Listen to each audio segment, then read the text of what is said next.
दोस्तों आज जिस सब्जेक्ट के ऊपर अपन 50 एमसीक्यूज जो कि करंट बेस्ड सॉल्व करने वाले हैं that belongs to science and tech, तो उसी को आधार बनाते हुए अपन ये देखेंगे कि लास्ट 1 ईयर में कितने क्वेश्चंस आए हैं और क्या क्या सेक्टर्स अपने लिए इंपॉर्टेंट है। ये अपने आप में से डिस्क्राइब करता है प्रॉपर्ली इंपॉर्टेंट है। तो अपने आप में फर्स्ट और सेकंड स्टेटमेंट तो यहां पर जो अपन रीड आउट कर रहे हैं वो अपने आप में सही है। अगर इन्हें इजीली ऑब्जर्व किया जाता तो इनके ऊपर एकदम क्रिस्टल क्लियर रिसर्च होती जो आज हमारे पास हर एक के पास इजीली अवेलेबल होती। तो फिलहाल ऐसे समझिएगा। जय हिंद, वंदे मातरम। दोस्तों मैं दिव्यांश नामदेव PWOnlyIAS में आप सभी का बहुत बहुत स्वागत करता हूं, अभिनंदन करता हूं।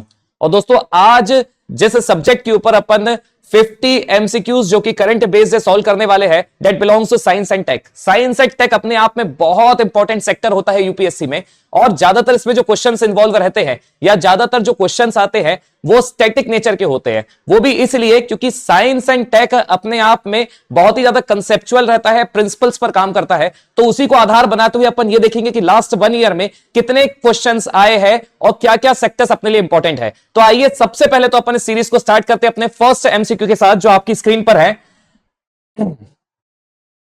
विच of the following statements about reverse transcriptase is and are correct. It transcribes double-stranded DNA into RNA. The enzyme is found across both eukaryotic and prokaryotic systems, including telomerase and retrotransposons. Select the correct answer using the quotes given below. तो यहां पर आपको सिर्फ और सिर्फ correct answer का चयन करना है। First only, second only, both 1 and 2, neither 1 nor 2। आपकी स्क्रीन पर है एमसीक्यू नंबर 1। फटाफट इसे अटेम्प्ट करने का प्रयास कीजिएगा। यहां पर मैंने आपके लिए कीवर्ड्स मार्क कर दिए हैं। अपने आप में ये बहुत स्टैटिक क्वेश्चन है, थोड़ा सा बस लॉजिक लगाना है, देन आई विल एक्सप्लेन। चलिए इधर ध्यान से देखिएगा। यहां पर पूछा जा रहा है रिवर्स ट्रांसक्रिप्टेज के बारे में। अब रिवर्स ट्रांसक्रिप्टेज की बात की जाए तो ये एक ऐसा एंजाइम होता है जो बेसिकली आरएनए को डीएनए में कन्वर्ट करता है।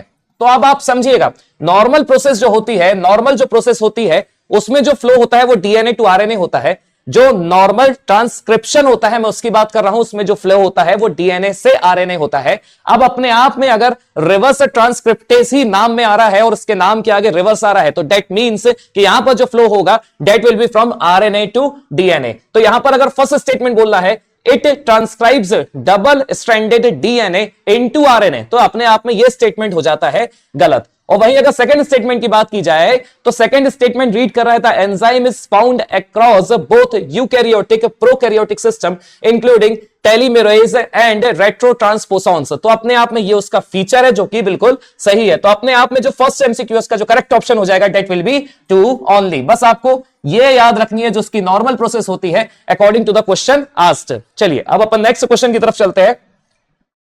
नेक्स्ट क्वेश्चन आपकी स्क्रीन पर है। Consider the following statements about toll collection systems in India. The current FASTag system utilises global navigation satellite system GNSS technology for toll collection. It implements distance-based tolling, charging users only for the distance they have traveled. Vehicles do not have to stop at toll booths in the GNSS-based toll mechanism. How many of the above statements are incorrect? यहां पर incorrect पूछा है, वो भी कितने statements यहां पर incorrect है? Only 1, only 2, all 3 या इनमें से कोई भी नहीं। मतलब कहने का ये मतलब है तीनों ही अपने आप में स्टेटमेंट सही है। आपकी स्क्रीन के सामने है क्वेश्चन नंबर 2। बहुत ही स्टैटिक क्वेश्चन है, बहुत इजी, आराम से आप इसे ऐसे भी अप्लाई कर सकते हैं, ऐसे भी समझ सकते हैं कि आपकी खुद की कार है और आप घूमने जा रहे हो और आपको टोल मिल रहा है। तो बस उसी से रिलेट करते हुए इस क्वेश्चन को अटेम्प्ट करने का प्रयास कीजिएगा। यहां ध्यान से देखिएगा, जो फर्स्ट स्टेटमेंट है वो बेसिकली फास्टैग के बारे में है। The current FASTag system utilises global navigation satellite system technology for toll collection. बल्कि अपन बहुत अच्छे से जानते हैं कि हमारी व्हीकल की विंडो के ऊपर एक प्रकार से कार्ड रहता है, जिसे जब भी अपन टोल बूथ्स पर जाते हैं तो वहां पर IR इंफ्रारेड आइडेंटिफिकेशन के माध्यम से या through the infrared identification toll collect कर लिया जाता है। तो बेसिकली देखा जाए यहां पर सैटेलाइट का इन्वॉल्वमेंट नहीं है। यहां पर जो टेक्नोलॉजी यूज की जा रही है इट इज IR टेक्नोलॉजी। तो अपने आप में जो फर्स्ट स्टेटमेंट बोल रहा है the current FASTag system utilises global navigation satellite system, जो बेसिकली GNSS है, ये अपने आप में स्टेटमेंट हो जाता है गलत। अब अगर फर्स्ट स्टेटमेंट गलत हो रहा है तो सुनिएगा ध्यान से, it implements distance based tolling, charges users only for the distance they travel. तो अपने आप में ये जो फीचर बताया जा रहा है, it is the feature of GNSS, not the feature of toll और फास्टैग टोल सिस्टम, क्योंकि फास्टैग में अपने आप में टोल्स के ऊपर डिपेंड करता है कि वो कितना आपसे चार्ज कलेक्ट करने वाले हैं, यहां पर कोई यूनिफॉर्मिटी नहीं है। लेकिन GNSS के अंतर्गत आपकी गाड़ी, आपकी जो व्हीकल है वो कितना ट्रेवल कर रही है उसके हिसाब से यहां पर टैक्स कलेक्शन किया जाएगा थ्रू द सैटेलाइट। तो यहां पर सेकंड स्टेटमेंट भी गलत हो जाता है। और वहीं अगर थर्ड स्टेटमेंट की बात की जाए तो थर्ड स्टेटमेंट बेसिकली आपका GNSS के ऊपर है, that reads vehicles do not have to stop at toll booths in the GNSS based toll mechanism. तो अपने आप में इसकी क्योंकि स्टार्टिंग होने वाली है, लास्ट ईयर काफी ज्यादा सुर्खियों में रहा है, तो GNSS अपने आप में यहां पर इंपॉर्टेंट हो जाता है। और बेसिकली ये फास्टैग के बारे में नहीं बताया जा रहा है या पूछा जा रहा है, it is about GNSS means global navigation satellite system, क्योंकि आपकी गाड़ी जितना चलेगी अगर आपको उसके हिसाब से यहां पर टोल टैक्स देना पड़ेगा, तो अपने आप में यही इसका सबसे बड़ा ऑब्जेक्टिव है GNSS का। तो देखा जाए तो क्वेश्चन नंबर 2 में only 2 statements are incorrect, only 2 statements are incorrect. तो यहां पर क्वेश्चन नंबर 2 MCQ का जो करेक्ट ऑप्शन हो जाएगा दैट विल बी बी। आगे बढ़ते हैं नेक्स्ट क्वेश्चन की तरफ। Consider the following statements, sickle cell anaemia and thalassaemia are caused by lack of haemoglobin. Second, CRISPR-based CRISPR-based gene therapies have received approval from the Food and Drug Administration, that is FDA, for sickle cell anemia and beta thalassemia treatment.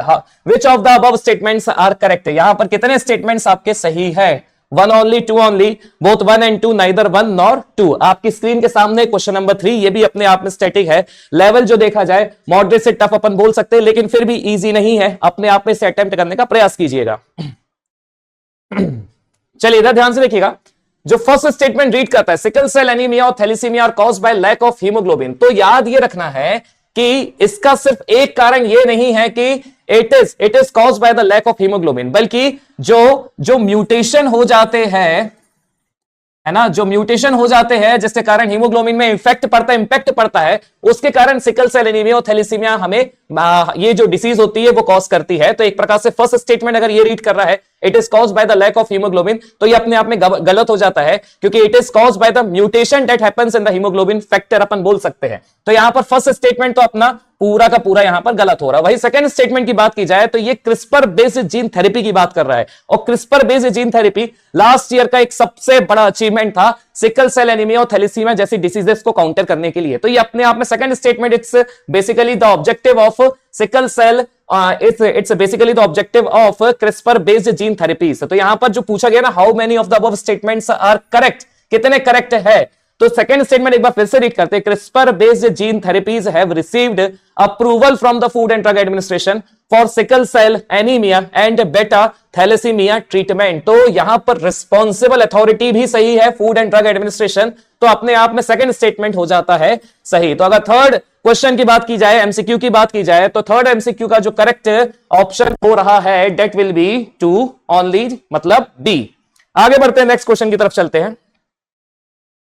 देखिए यहां पर consider the following pairs, आपसे pairs पूछे गए हैं, quantum superposition और उसका description दिया है, क्वांटम एंटेंगलमेंट और उसका डिस्क्रिप्शन दिया है, क्वांटम इंटरफेरेंस और उसका डिस्क्रिप्शन दिया है, क्वांटम टनलिंग और उसका डिस्क्रिप्शन दिया है। अब पूछा यह गया है how many of the above pairs are correctly matched, तो आपको सिर्फ हाउ मतलब पेयर्स के बारे में बताना है। क्वांटम टेक्नोलॉजी और क्वांटम मैकेनिज्म के ऊपर ये इंपॉर्टेंट क्वेश्चन है, काफी ज्यादा लास्ट ईयर सुर्खियों में रहा है, और अभी भी देखा जाए तो किसी ना किसी रूप में इसके ऊपर स्टडी की ही जा रही है अपने आप में, क्योंकि डिस्क्रिप्शन है, एक प्रकार से स्टैटिक क्वेश्चन है, जो पूछा जा रहा है वही उसका आपको सीधा सीधा आंसर देने का प्रयास करना है। यहां पर पूछा यह गया कितने करेक्टली मैच है, मतलब एक सही है, दो सही है, तीनों ही यहां पर फैक्टर्स सही, या चारों यहां पर फैक्टर्स और क्वांटम के ऊपर जो डेफिनेशंस दी है वो सही है। फटाफट इसे भी अटेम्प्ट करने का प्रयास कीजिएगा। तो यहां ध्यान से देखिएगा, यहां पर अपने आप में क्वांटम सुपरपोजिशन की जब अपन बात करते हैं तो लिखा है डिस्क्रिप्शन में, a quantum particle can exist in multiple states simultaneously. तो अपने आप में ये पूरा का पूरा जो डेफिनेशन दी है ये इसका सबसे बड़ा की फीचर है, ठीक है, ये अपने आप में इसके की फीचर के बारे में बताया गया है।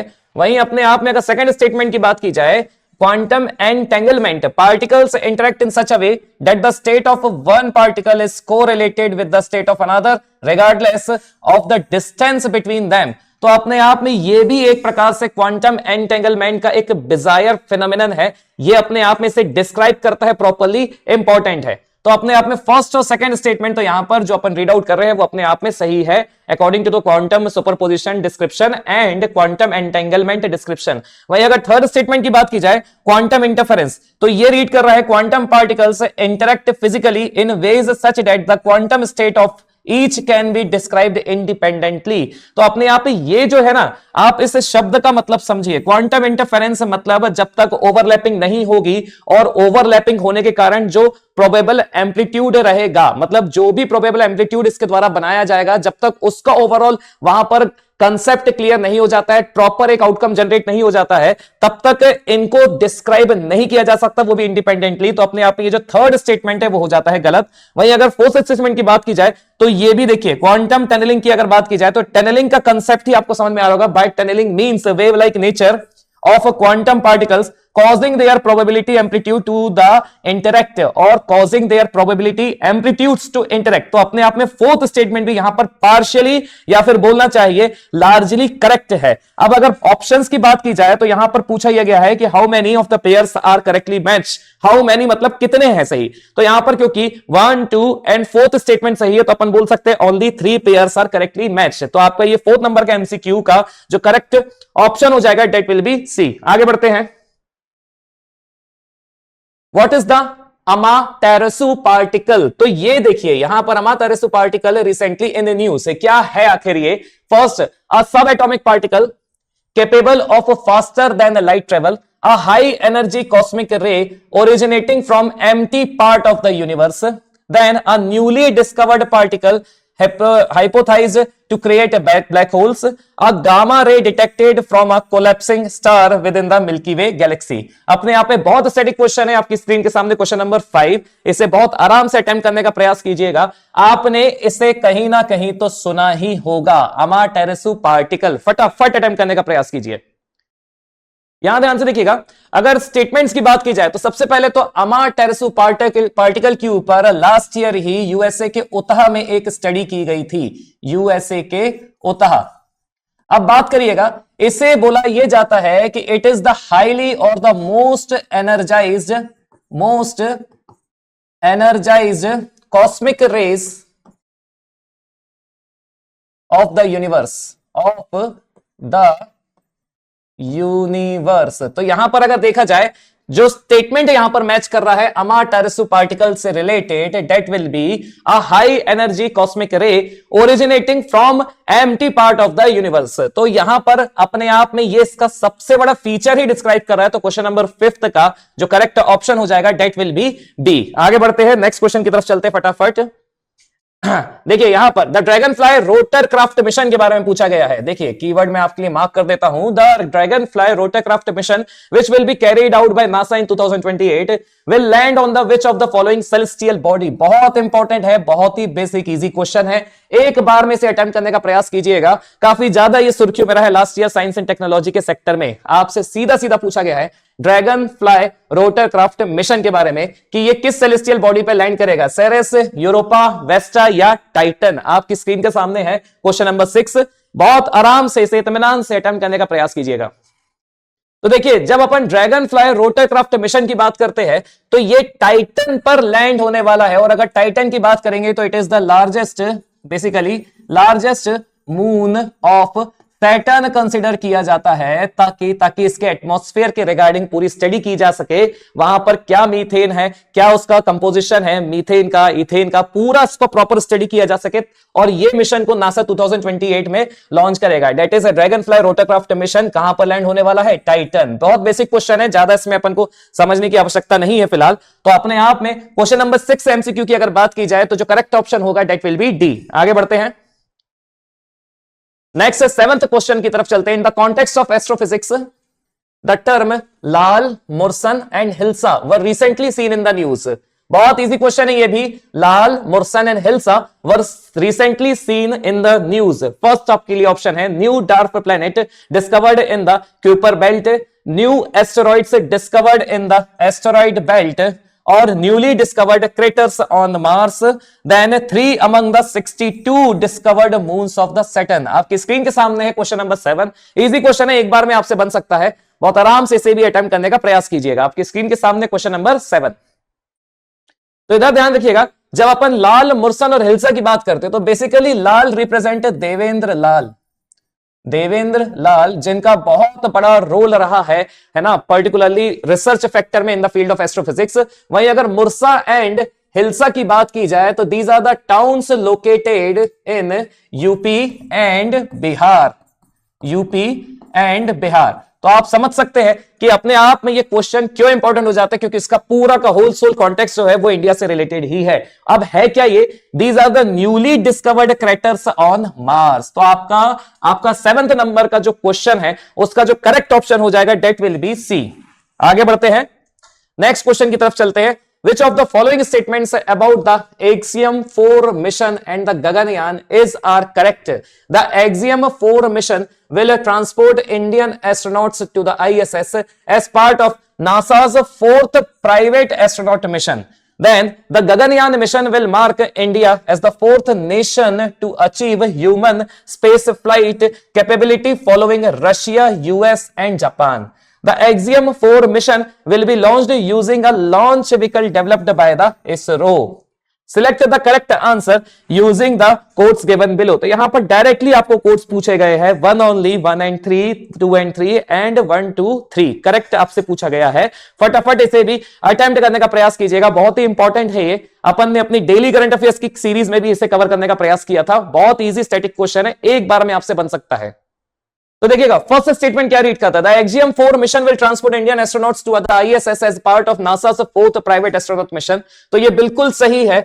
आपको फटाफट मुझे कमेंट करके बताना है कि किन एस्ट्रोनॉट्स को जो भारत की तरफ से गए हैं उनका नाम क्या है, फटाफट उसे कमेंट बॉक्स पे जरूर बताइएगा। चारों के चारों एस्ट्रोनॉट्स का नाम आपको मेंशन करना है। अब स्टेटमेंट 1 जो बोल रहा है, the Axiom 4 mission will transport Indian astronauts to ISS as part of NASA's 4th private astronaut mission, तो अपने आप में ये स्टेटमेंट तो बिल्कुल सही हो जाता है। वहीं अगर सेकंड स्टेटमेंट की बात की जाए, the Gaganyaan mission will mark India as 4th nation to achieve human space flight capability, ये बिल्कुल सही है। बट यहां पर जो दिया ना फॉलोइंग रशिया, यूएस, जापान, तो यहां पर जापान नहीं चाइना आएगा। अगर भारत ऐसा कर लेता है और उसको अचीव भी कर लेता है कि गगनयान मिशन में जो फर्स्ट सक्सेसफुल आपकी ह्यूमन स्पेस फ्लाइट कैपेबिलिटी को शो कर देता है पूरी दुनिया के सामने, तो भारत दुनिया का चौथा देश बन जाएगा, है ना, वो भी रशिया, यूएस, चाइना के बाद। तो सेकेंड स्टेटमेंट यहां पर हो जाता है गलत। अब एक्सियम 4 मिशन की बात की जाए तो एक्सियम 4 मिशन तो वैसे भी नासा का मिशन है, नासा का मिशन है। और अगर नासा की बात की जाए तो यहां पर आजकल सारी चीजें संभाल रहा है स्पेस एक्स, जो कि एलॉन मस्क का है, एलॉन मस्क का है। तो आप समझ सकते हैं, अगर थर्ड स्टेटमेंट ये पूछा जा रहा है कि the Axiom 4 mission will be launched using a launch vehicle developed by ISRO, तो ये तो पूरे तरीके से गलत हो जाता है। तो अगर अपन थर्ड को भी एलिमिनेट कर दे तो देखिए थर्ड यहां पर एलिमिनेट हो रहा है, यहां पर एलिमिनेट हो रहा है और यहां पर एलिमिनेट हो रहा है। तो अपने आप में इसे एलिमिनेशन मेथड के नाम से भी आप या मेथड के द्वारा भी, थ्रू द एलिमिनेशन मेथड भी इसे इजीली क्रैक कर सकते थे। तो यहां पर 8th एमसीक्यू का जो करेक्ट ऑप्शन हो जाएगा that will be A, 1 only। चलिए आगे बढ़ते हैं। नेक्स्ट क्वेश्चन आपकी स्क्रीन पर है, which of the following statement regarding the leprosy is and are correct? It is a viral disease also known as Hansen's disease. The Ministry of Health has decided to introduce 2 drug regimens instead of 3 drug regimens for 6 months for leprosy. Select the correct answer using the quotes given below. 1 only, 2 only, both 1 and 2 या neither 1 nor 2। बहुत easy question है, आराम से बन जाएगा। आप इसे फटाफट अटेम्प्ट करने का प्रयास कीजिए, बहुत ही स्टैटिक इन नेचर है ना, सीधा सीधा पूछा गया है अबाउट द लेप्रोसी। इधर ध्यान से देखिएगा, फर्स्ट स्टेटमेंट ये रीड करा, it is a viral disease also known as Hansen disease. तो पहली बात तो leprosy is a bacterial disease, not the viral disease, bacterial disease, not the viral disease. तो फर्स्ट स्टेटमेंट तो बिल्कुल गलत हो जाता है। हाँ, ये जरूर बात है, it is also known as Hansen disease, but it is not the viral disease. ठीक है। Then second, the ministry of health has decided to introduce two drug regimens instead of 3 drug regimens for 6 months for leprosy. अब ये statement ही अपने आप में उल्टा है, क्योंकि मिनिस्ट्री ऑफ हेल्थ ने ये डिसाइड किया है कि 3 ड्रग रेजिमेंट्स को 6 मंथ्स के लिए इंट्रोड्यूस किया जाए for leprosy treatment instead of 2 drug. मतलब यहां पर 2 ड्रग रेजिमेंट्स की जगह 3 ड्रग का इंट्रोडक्शन होना चाहिए। तो अपने आप में सेकंड स्टेटमेंट भी बिल्कुल यहां पर गलत हो गया है। तो अगर पूछा यह जा रहा है कि select the correct answer using the codes given below, तो यहां पर करेक्ट आंसर आ जाएगा नाइदर 1 नॉर 2। ठीक है। मैं उम्मीद कर रहा हूं कि आप लोग कीवर्ड्स के ऊपर ध्यान दे रहे होंगे, क्योंकि कीवर्ड्स ही हमारे लिए हर प्रकार के एमसीक्यू का आधार बनाता आ रहा है। और मैं कमेंट्स भी आपके लगातार पढ़ रहा हूं, ये काफी ज्यादा हेल्पफुल होते हैं व्हाइल सॉल्विंग द क्वेश्चंस। तो आपको कीवर्ड्स पर फोकस करना है और कुछ भी नहीं। ठीक है। आगे बढ़ते हैं 10th नंबर के एमसीक्यू की तरफ। Consider the following astrophysical phenomenon. अब यहां पर डायरेक्टली एस्ट्रोफिजिकल फिनोमेनन के बारे में पूछा है। सुपरनोवे, एक्टिव गैलेक्टिक न्यूक्लियाई और fast radio burst. How many of the above examples are are above examples of astronomical transients? Only 1, only 2, all 3 या इनमें से कोई नहीं। अपने आप में यह भी स्टैटिक क्वेश्चन है, क्योंकि डायरेक्टली एस्ट्रोफिजिकल फिनोमेनन से पूछा गया है और एस्ट्रोनॉमिकल ट्रांजिएंट्स के बारे में पूछा गया है। फटाफट इसे भी अटेम्प्ट करने का प्रयास कीजिए।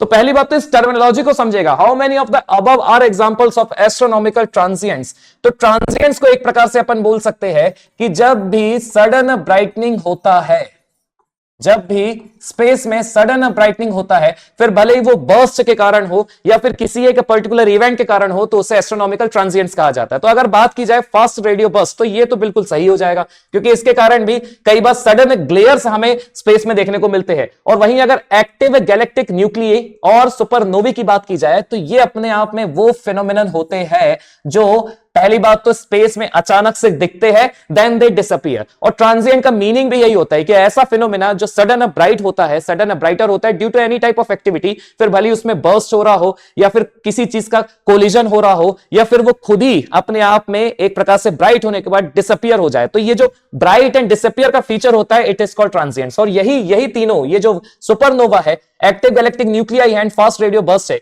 ये तीनों ही इसके एग्जांपल्स माने जाते हैं। तो अगर पूछा ये जा रहा है how many of the above are examples of astronomical transients, तो यहां पर तीनों ही एस्ट्रोनॉमिकल ट्रांजिएंट्स के परफेक्ट एग्जांपल है। तो यहां पर अगर देखा जाए 10th क्वेश्चन एमसीक्यू का जो करेक्ट ऑप्शन हो रहा है, दैट विल बी सी। आगे बढ़ते हैं। देन 11th नंबर का एमसीक्यू आपकी स्क्रीन पर है। Consider the following statements about neutrinos. तो यहां पर देखिएगा फर्स्ट स्टेटमेंट क्या रीड कर रहा है। Neutrinos are the most abundant particles in the universe, they have no electric charge, have left handed spin opposite to their motion, they can be easily observed due to their significant interaction while or with other particles. Neutrinos are produced by both natural sources and man-made sources. पूछा वही गया है, कितने statements आपके लिए यहां पर correct है? ओनली 1, ओनली 2, ओनली 3 और ऑल 4। बहुत ही एक प्रकार से प्रिंसिपल तरीके से या फिर सैद्धांतिक रूप से न्यूट्रिनोस का आपके लिए क्वेश्चन है। सिर्फ और सिर्फ 4 स्टेटमेंट्स के लिए आपके कीवर्ड मार्क कर दिए गए हैं। अपने आप में फीचर भी बोल सकते हो और इसको डिफाइन करें, डिस्क्रिप्शन दे रहे अबाउट न्यूट्रिनोस, आपको उसी के आधार पर, डिस्क्रिप्शन के आधार पर इसे अटेम्प्ट करने का प्रयास करना है। फटाफट क्वेश्चन नंबर 11 आपकी स्क्रीन पर है, इसे अटेम्प्ट करने का प्रयास कीजिएगा। इधर ध्यान से देखिएगा, जब अपन फर्स्ट स्टेटमेंट की बात कर रहे हैं, वो क्या रीड कर रहा है? Neutrinos are the most abundant particles in the universe. तो मोस्ट क्योंकि वर्ड आ रहा है, तो आप ये याद रखिएगा, neutrinos are the second most that is just after the photons, just after the photons. तो अपने आप में फर्स्ट स्टेटमेंट में क्योंकि मोस्ट आ गया है, तो अपन इसे बोल सकते हैं कि इट इज पार्शियली इनकरेक्ट। तो फिलहाल तो अपन इसे इनकरेक्ट मानते हैं। फिर सेकंड स्टेटमेंट ये बोल रहा है, they have no electric charge and have left-handed spin opposite to their motion. तो ये स्टेटमेंट बिल्कुल सही है क्योंकि it is basically the feature of neutrinos. और फिर थर्ड स्टेटमेंट देखिए, they can be easily observed, they can be easily observed due to their significant interaction with the particles. अगर इन्हें इजिली ऑब्जर्व किया जाता तो इनके ऊपर एकदम क्रिस्टल क्लियर रिसर्च होती जो आज हमारे पास हर एक के पास इजिली अवेलेबल होती। तो फिलहाल ऐसे समझिएगा, अगर इजिली ऑब्जर्व्ड आ रहा है तो अपने आप में टर्मिनोलॉजीज ही हमेशा से गलत मानी जाती है। तो अगर देखा जाए तो क्योंकि इनका इंटरेक्शन, क्योंकि याद ये रखना है आपको, क्योंकि इनका इंटरेक्शन पार्टिकल्स के साथ बिल्कुल भी इजीली हो नहीं पाता है, मतलब बहुत ही ज्यादा वीक इंटरेक्शन इनका रहता है। तो इस कारण इन्हें डिटेक्ट करना, इजीली डिटेक्ट करना पॉसिबल बिल्कुल भी नहीं होता है। ठीक है, तो अपने आप में ये जो थर्ड स्टेटमेंट पूछा जा रहा है ना, ये हो जाएगा बिल्कुल गलत। और वहीं अगर बात की जाए तो they can be produced by both natural resources and man made resources, ये बिल्कुल सही स्टेटमेंट है। Neutrinos can be produced by both natural and man made sources. तो यहां पर डायरेक्टली पूछा गया how many of the above statements are correct. एक तो हाउ आ रहा है और करेक्ट स्टेटमेंट पूछा जा रहा है। तो क्योंकि यहां पर दो स्टेटमेंट सही है, करेक्ट स्टेटमेंट्स आर जस्ट 2, तो 11th का जो क्वेश्चन का सही आंसर हो जाएगा that will be B only 2। आगे बढ़ते हैं। Which of the following describe the term extra chromosomal DNA means ECDNA DNA. तो अपने आप में ये स्टैटिक क्वेश्चन है आपके सामने, स्क्रीन के सामने। Type of RNA found outside the nucleus that helps in protein synthesis, a large circular DNA fragments found outside chromosome often present in cancer cells, a type of mitochondria DNA that regulates cellular respiration, a structural component of ribosomes involved in translation। आपकी screen के सामने question number 12 अपने आप में static question है, सिर्फ और सिर्फ साफ सुथरे शब्दों में पूछा गया है कि कौन सी टर्म और कौन सा स्टेटमेंट बेस्ट डिस्क्राइब करता है एक्स्ट्रा क्रोमोसोमल डीएनए को, मींस ईसीडीएनए को। फटाफट इसे भी अटेम्प्ट करने का प्रयास कीजिएगा। तो अगर बात की जाए यहां पर 12th की, जो बेस्ट डिस्क्राइब कर रहा है एक्स्ट्रा क्रोमोसोमल डीएनए को, it is the statement B, large circular DNA fragments found outside chromosome often present in cancer cell. और ये काफी ज्यादा हेल्पफुल हो रहा है और लास्ट ईयर की स्टडी से पूछा गया आपके सामने क्वेश्चन है। तो सीधा सीधा स्टेटमेंट है आपके लिए, सीधा सीधा स्टेटमेंट है जो आपको मेमोराइज रखना है कि जो टर्मिनोलॉजी है for the description of extra chromosomal DNA, it will be large circular DNA fragments found outside chromosomes often present in the cancer cell. तो क्वेश्चन नंबर 12 का जो करेक्ट ऑप्शन हो जाएगा दैट विल बी बी। आगे बढ़ते हैं। Consider the following pairs.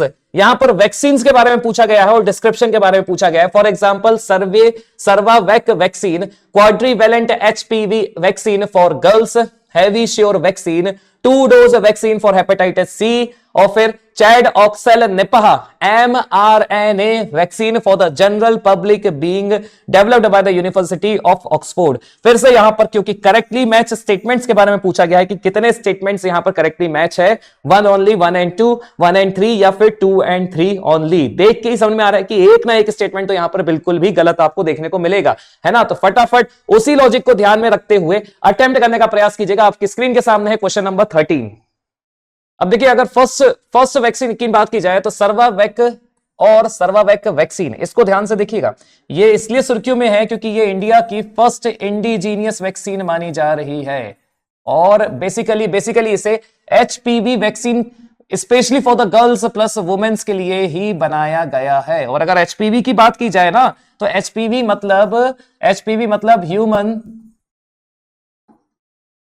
पापिलोमा virus, human पापिलोमा virus के treatments के लिए, जो अपने आप में बेसिकली गर्ल्स और वुमेन्स में जो सर्वाइकल कैंसर का जो एक गंभीर बीमारी और गंभीर समस्या उभरते आ रही है ना, उसके वैक्सीनेशन के लिए इसको डेवलप किया गया है इन इंडिया। तो अपने आप में फर्स्ट जो है सर्वावैक वैक्सीन का जो डिस्क्रिप्शन है वो बेसिकली बिल्कुल सही है। वहीं अगर हैवी श्योर की बात की जाए तो हैवी श्योर जो वैक्सीन है 2 dose vaccine for hepatitis C. अब अगर आपको पता होगा तो जो हेपेटाइटिस सी है ना, ये तो बेसिकली आपकी जो नॉर्मल एंटीवायरल मेडिसिनल ड्रग्स होती है उसी से ठीक हो जाता है। तो अपने आप में ये जो हैवी श्योर है ना, it is not just for और it is not for hepatitis C, it is for actually hepatitis A. ये याद रखिएगा। तो अपने आप में सेकंड स्टेटमेंट यहां पर गलत हो जाता है। और वही चैडॉक्सेल निपाह की अगर बात की जाए तो it is not mRNA vaccine for the general public being developed by the University of Oxford. Instead, it is a viral vector vaccine, not mRNA vaccine. तो अपने आप में ये स्टेटमेंट भी यहां पर गलत हो जाता है। तो अब पूछा ये जा रहा है कंसिडर द फॉलोइंग पेयर्स। तो अगर पेयर्स की बात की जाए तो देखिए यहां पर आप किसी भी एक चीज में देखें, तो अगर चारों ऑप्शन में भी देखें, है ना, तो यहां पर अगर आपको ध्यान से देखेंगे तो फर्स्ट तो आपको बिल्कुल सही देखने को मिलेगा और फर्स्ट है भी सही। तो अगर बात की जाए कितने करेक्टली मैच है, तो 13th नंबर के एमसीक्यू का जो करेक्ट ऑप्शन हो जाएगा डेट विल बी ए। आगे बढ़ते हैं आगे बढ़ते हैं। Consider the following statements. अब ये अपने आप में स्टैटिक क्वेश्चन है, बहुत इजी भी है। Venus is the hottest planet in the solar system and is a unique rotation from east to west. Then high concentrations of carbon dioxide and proximity to the sun are among the reasons for the loss of its water. Which of the following statements are incorrect? One only, two only, both one and two, neither one nor two. आपकी screen के सामने 14th number का MCQ, फटाफट, बहुत easy है, बहुत static है, इसे अटेम्प्ट करने का प्रयास कीजिए। लेकिन याद ये रखना है कि जितने भी एक बार के बहुत ही ज्यादा इजी और स्टैटिक क्वेश्चन कई बार आ जाते हैं ना, तो उसमें संभावना जो रहती है वो सिली मिस्टेक्स की ज्यादा होती है। तो यहां पर मैंने इनकरेक्ट आपके लिए मार्क कर दिया है, इसीलिए ताकि कोई भी या किसी भी प्रकार की सिली मिस्टेक आप ना करें। फटाफट इसे अटेम्प्ट करने का प्रयास कीजिएगा। आपकी स्क्रीन के सामने है 14th नंबर का एमसीक्यू।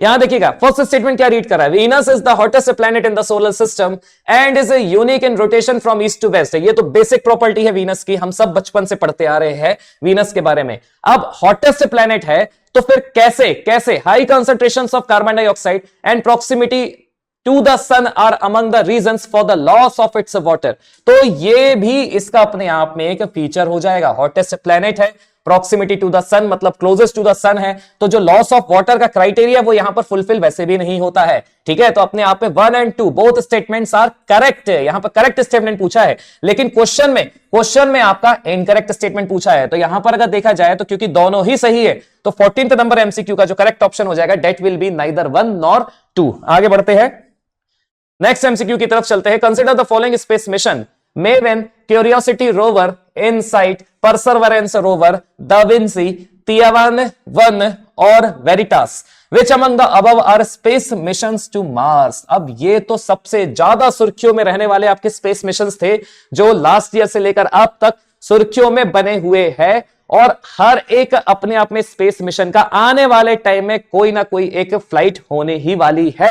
तो आपको बताना है यहां पर कितने डायरेक्टली रिलेटेड स्पेस मिशन है टू द मार्स, मतलब 1 2 4 5 6 एंड 7, 1 3 4 5 सॉरी 1 3 4 6 7, 1 2 4 5 6 या फिर 1 2 3 4 एंड 6। फटाफट इसे अटेम्प्ट करने का प्रयास कीजिएगा। चलिए इधर ध्यान से देखिएगा, जब अपन फॉलोइंग स्पेस मिशन की बात करते हैं तो बस यहां पर द विंसी और वेरिटास की अगर बात की जाए ना, तो विंसी और वेरिटास आपका वीनस के लिए स्पेस मिशन है। Rest all are related to the Mars और स्पेस मिशन से रिलेटेड टू द मार्स। चाहे आप मेवन की बात करें या फिर क्यूरियोसिटी रोवर की बात करें, इनसाइट की बात करें, परसर्वेरेंस रोवर की बात करें या फिर तियानवान-1 की बात करें जो चाइना की तरफ से मार्स की तरफ भेजा जाने वाला है। तो यहां पर देखिए 1 2 3 4 6, 1 2 3 4 6। तो यहां पर आपका जो करेक्ट ऑप्शन हो जाएगा क्वेश्चन नंबर 15th एमसीक्यू का डेट विल बी 1 2 3 4 एंड 6। और देखिए अगर कुछ ना भी पता है तो आप ये भी याद रखिएगा कि Veritas starting from V and Venus, तो ये तो रिलेटेबल था, अपन ने बहुत बार पढ़ा भी इसे। इसको याद करने का यही सब तरीका होता है इस तरह के मिशंस को। तो वेरिटास को भी अगर एलिमिनेट कर देंगे आप, तो यहां पर ऑप्शन ए आपका एलिमिनेट हो जाता है और बी आपका एलिमिनेट हो जाता है। और वहीं अगर देखा जाए तो इन दोनों में फिफ्थ का जो टर्मिनोलॉजी है ना, फिफ्थ मतलब फिफ्थ जो स्टेटमेंट है वो भी कई बार सुर्खियों में रहा है और उसका भी संबंध वीनस से ही रहा है, डेट इज द विंसी। तो अपने आप में 14th के बाद 15th जो अपन ने एमसीक्यू किया है उसका जो करेक्ट ऑप्शन हो रहा है that will be D 1 2 3 4 and 6। आगे बढ़ते हैं, नेक्स्ट एमसीक्यू की तरफ चलते हैं। Consider the following statement related to 30 metre telescope. ये भी बहुत स्टैटिक क्वेश्चन है। It is launched by the European Space Agency and is located on the French overseas territory of Reunion Island in the southern Indian Ocean. Its observation range includes X-ray band of the electromagnetic spectrum. Which among the above statements are correct? Correct statement फिर से पूछा गया है, 1 only, 2 only, both 1 and 2, neither 1 nor 3 nor 2. अपने आप में ये भी एक स्टैटिक क्वेश्चन है रिलेटेड टू 30 मीटर टेलीस्कोप. बस थोड़ा सा आपको लॉजिक यहां पर लगाना है. अगर आपने इसके बारे में सुना है तो एक बार में इसको भी आप अटेम्प्ट कर सकते हैं. मुझे पूरा का पूरा और पूर्ण विश्वास है. आपकी स्क्रीन के सामने है क्वेश्चन नंबर 16 का एमसीक्यू. अब इधर ध्यान से देखिएगा. पहली बात तो it is launch by the European Space agency. ये गलत हो जाता है क्योंकि ये एक अपने आप में अमेरिका, चाइना, इंडिया, जापान का ये एक प्रकार से संयुक्त प्रोजेक्ट बोल सकते हैं अपन. तो यहां पर सिर्फ और सिर्फ यूरोपियन स्पेस एजेंसी नहीं इन्वॉल्व है, बल्कि यूएस, चाइना, है ना, और जापान एंड देन इंडिया का भी यहां पर इन्वॉल्वमेंट है. और अगर बात की जाए इसके लोकेशन की, तो लोकेशन वाइज ये रीयूनियन आइलैंड में नहीं बल्कि हवाई आइलैंड में है, या हवाई आइलैंड में लोकेटेड है. तो अपने आप में फर्स्ट स्टेटमेंट यहां पर हो जाता है बिल्कुल भी गलत. और अगर ऑब्जर्वेशन रेंज की बात की जाए तो इसमें लिखा है सिर्फ एक्सरे बैंड के बारे में, बल्कि इसकी ऑब्जर्वेशन रेंज में एक्सरे बैंड नहीं आता है बल्कि विजिबल रेज आ जाती है. और विजिबल रेज में भी आईआर, इंफ्रारेड एंड इंफ्रारेड के अलावा भी यूवी रेज के डिटेक्शन और उसके ऑब्जर्वेशन की यहां पर बात आती है. Just a moment, UV rays. तो सेकंड स्टेटमेंट यहां पर गलत हो जाता है क्योंकि ये सिर्फ और सिर्फ एक्सरे बैंड के बारे में बता रहा है ऑफ द इलेक्ट्रोमैग्नेटिक स्पेक्ट्रम. तो अगर क्वेश्चन नंबर 16 एमसीक्यू की बात की जाए तो क्योंकि यहां पर दोनों ही स्टेटमेंट गलत है और पूछा ये गया था कि कितने करेक्ट स्टेटमेंट है, तो नाइदर 1 नॉर 2, मतलब 16th एमसीक्यू का जो करेक्ट ऑप्शन हो जाएगा डेट विल बी डी. आगे बढ़ते हैं, नेक्स्ट क्वेश्चन की तरफ चलते हैं. The term Apophis recently seen in the news refers to the which of the following? A near earth asteroid with potential to pass close to earth. It is a comet that orbits the sun every century and is known for its tail. A moon of Jupiter, primarily composed of ice orbiting in a circular path. It is a dwarf planet located in the Kuiper belt with an orbit that takes it near Neptune. आपके सामने बहुत static question Apophis के बारे में है, फटाफट इसे attempt करने का प्रयास कीजिएगा. चलिए इधर ध्यान से देखिएगा. एपोफिस की बात की जाए तो एपोफिस जो लास्ट ईयर बहुत ज्यादा सुर्खियों में रहा है, it is a earth asteroid और a near earth asteroid with a potential to pass close to earth, with a potential to pass close to earth. तो एपोफिस अपने आप में एक एस्टेरॉइड है जिसके बारे में यह बताया जा रहा था, एक प्रकार से प्रोबेबिलिटी थी कि ये 2028 तक और 2030 तक ये हिट कर सकता है अर्थ को, लेकिन इस प्रोबेबिलिटी को भी अब हटा दिया गया है. फिलहाल इसका नाम क्या है? एपोफिस. तो अपने आप में 17th जो क्वेश्चन है उसमें जो टर्म एपोफिस पूछी गई है उसके लिए जो बेस्ट डेफिनेशन है, बेस्ट डिस्क्रिप्शन है, it is a near earth asteroid with the potential to pass close to earth. मतलब 17 का जो करेक्ट ऑप्शन हो जाएगा डेट विल बी ए. अब नेक्स्ट आपके एमसीक्यू की तरफ चलते हैं. 18th नंबर का MCQ. Consider the following reasons of the sun. देखिए ये भी अपने आप में स्टैटिक क्वेश्चन है क्योंकि यहां पर पर्टिकुलरली रीजन और लेयर्स के बारे में पूछा गया है जो सन के अराउंड है. For example radio active zone, coronal holes, sun spots and chromosphere. बिल्कुल सीक्वेंस में मैंने बोला है. Arrange above areas around the sun according to the increasing temperature. Increasing temperature के हिसाब से आपको इसे अरेंज करना है. और आपके सामने ऑप्शन है 1 3 2 4, 3 4 2 1, 2 1 4 3 और 4 2 1 2. अब बेसिकली अगर आप सन की लेयर्स को इमेजिन कर पा रहे हैं तो अपने आप में आप इसे बहुत इजीली क्रैक कर सकते हैं. ठीक है, फटाफट क्वेश्चन नंबर 18 को सॉल्व करने का प्रयास कीजिएगा. चलिए अगर करेक्ट सीक्वेंस की बात की जाए तो देखिएगा, जब अपन लेयर्स ऑफ सन की बात करते हैं, तो बेसिकली सेंटर पे होता है कोर, देन कोर के बाहर होता है आपकी जो, क्योंकि यहां पर इंक्रीजिंग टेम्परेचर के बारे में पूछा है, तो सबसे पहले तो मैं आपको बताऊंगा जो सबसे बाहर की लेयर होती है दैट इज सन स्पॉट्स. तो यहां पर अगर आउटर मोस्ट लेयर की बात की जाए तो सबसे पहले मैं बाहर की लेयर आपके लिए क्रिएट कर देता हूं, दैट इज सन स्पॉट, है ना. और यहां पर पूछा भी वही गया है, arrange the above areas around the sun according to the increasing temperature. तो क्योंकि सन स्पॉट जो लेयर होती है वहां पर जो टेम्परेचर होता है वो काफी लीस्ट होता है, तो मतलब सन स्पॉट से जब आप कोर की तरफ मूव करेंगे, तो आपको जो टेम्परेचर देखने को मिलेगा दैट विल ग्रेजुअली इंक्रीज. तो बस इसी फैक्टर को ध्यान में रखते हुए अपन इसे अटेम्प्ट करने का प्रयास करते हैं. Just a moment. इसे अटेम्प्ट करने का प्रयास करते हैं। ठीक है, तो ध्यान से देखिएगा, ध्यान से देखना है कि सबसे बाहर के लेयर अगर सन स्पॉट है, अपन इसी के हिसाब से समझते हैं। देन जब आप अंदर आएंगे तो सन स्पॉट के बाद जो आपको नेक्स्ट लेयर देखने को मिलती है, इट इज अ क्रोमोस्फीयर। तो यहां पर आपको जो नेक्स्ट लेयर देखने को मिलेगी, डेट विल बी क्रोमोस्फीयर। और फिर क्रोमोस्फीयर के बाद जो नेक्स्ट आपको मिलेगा देखने, वो मिलेगी कोरोना और कोरोनल होल्स। तो यहां पर बन गई कोरोनल होल्स। और क्योंकि रेडियो एक्टिव जोन और रेडिएटिव जोन, सॉरी, क्योंकि रेडिएटिव जोन जस्ट कोर के नियर अबाउट ही होता है, तो वहां पर आपको हाईएस्ट टेम्परेचर देखने को मिलता है जस्ट आफ्टर द कोर। तो अपने आप में अगर 18th नंबर एमसीक्यू की बात की जाए, 18th एमसीक्यू की बात की जाए, तो यहां पर जो करेक्ट सीक्वेंस हो जाएगा, that will be sun spot मतलब 3, देन 4, देन 2, देन 1। तो यहां पर जो हो जाएगा correct sequence, that will be मैं लिख देता हूं। सबसे पहले तो आ जाएगा सन स्पॉट, सॉरी, सबसे पहले आ जाएगा सन स्पॉट, देन सेकंड में आ जाएगा 4th नंबर पे क्रोमोस्फीयर, देन थर्ड पे आ जाएगा coronal holes, and then fourth पे आ जाएगा जो कोर के नियर अबाउट है, रेडिएटिव जोन। तो ये आपका इन ऑर्डर ऑफ इंक्रीजिंग हो जाएगा, मतलब रेडिएटिव जोन में आपको अभी इसके हिसाब से सबसे ज्यादा टेम्परेचर देखने को मिलेगा। देन नेक्स्ट क्वेश्चन की तरफ चलते हैं। तो यहां पर आपके लिए लेयर्स ऑफ द सन के बारे में पूरा डिस्क्रिप्शन है, एक बार इसे वीडियो पॉज करके देख लीजिएगा। हाईएस्ट अगर टेम्परेचर की बात की जा रही है तो that will be in core, then followed by radiative zone, फिर रेडिएटिव जोन और फोटोस्फीयर के बीच में कन्वेक्टिव जोन होता है, देन क्रोमोस्फीयर आता है, और फिर कोरोना आता है, देन आफ्टर सन स्पॉट्स आ जाते हैं। तो ये बेसिकली एक आइडियली आपके लिए एक छोटा सा डायग्राम है, इसे गो थ्रू कर लीजिएगा। नेक्स्ट एमसीक्यू की तरफ चलते हैं, question number 19। Consider the following statements regarding the XPoSat mission and POEM 3। Exposat is India's first space-based observatory, and Poem 3 performs in orbit. Poem 3 performs in orbit scientific experiment by repurposing the fourth stage module of the polar satellite launch vehicle. Which of the above statements is and are correct? यहाँ पर फिर से correct statement पूछा गया है, 1 only, 2 only, then both and 1, both 1 and 2, या neither 1 nor 2। आपकी screen के सामने 19 नंबर का MCQ, फटाफट इसे भी अटेम्प्ट करने का प्रयास कीजिएगा। अपने आप में ये भी एक स्टैटिक क्वेश्चन का ही रूप है। तो देखिएगा, ये अपने आप में इंडिया का एक प्रकार से स्पेस अचीवमेंट है जो आप इस क्वेश्चन के रूप में देख रहे हैं।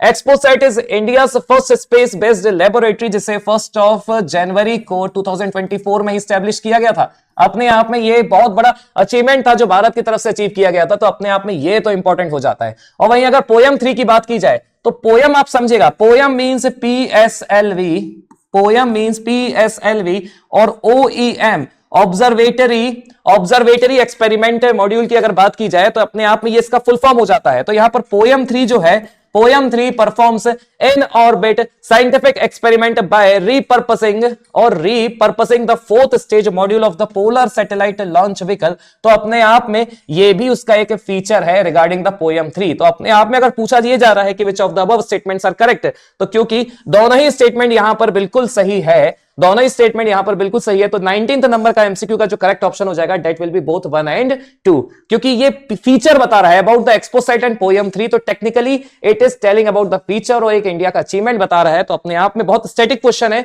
सीधा है, बस आपको मेमोराइज करने का प्रयास करना है। आगे बढ़ते हैं। Consider the following statements regarding cart cell therapy और car T cell therapy. Important है, काफी ज्यादा सुर्खियों में है। लास्ट मंथ भी इससे रिलेटेड न्यूज आई थी, इससे रिलेटेड एक रिसर्च स्टडी आई थी जिसमें हमारे यहां पर जो रिसर्चर्स है उन्होंने एक अचीवमेंट हासिल किया है। This therapy involves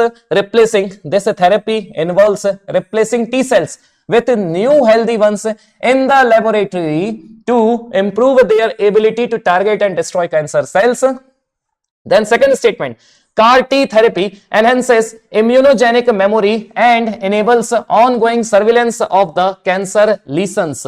Which of the above statements are correct? सीधे सीधे आपसे करेक्ट स्टेटमेंट पूछा है about the CAR T cell therapy. आपकी स्क्रीन के सामने है, स्टैटिक क्वेश्चन है, काफी ज्यादा सुर्खियों में है और प्रीलिम्स में इसके आने के बहुत ही ज्यादा हाई चांसेस है। अपने आप में ये अचीवमेंट भी है भारत का और बहुत ही इंपॉर्टेंट क्वेश्चन बनता है साइंस एंड टेक की तरफ से। Which of the following statements are correct? सिर्फ और सिर्फ स्टेटमेंट पूछे कितने करेक्ट है, 1 ओनली, 2 ओनली, बोथ 1 and 2 या नाइदर 1 नॉर 2। आपकी स्क्रीन के सामने 20th नंबर का एमसीक्यू, फटाफट इसे भी अटेम्प्ट करने का प्रयास कीजिएगा।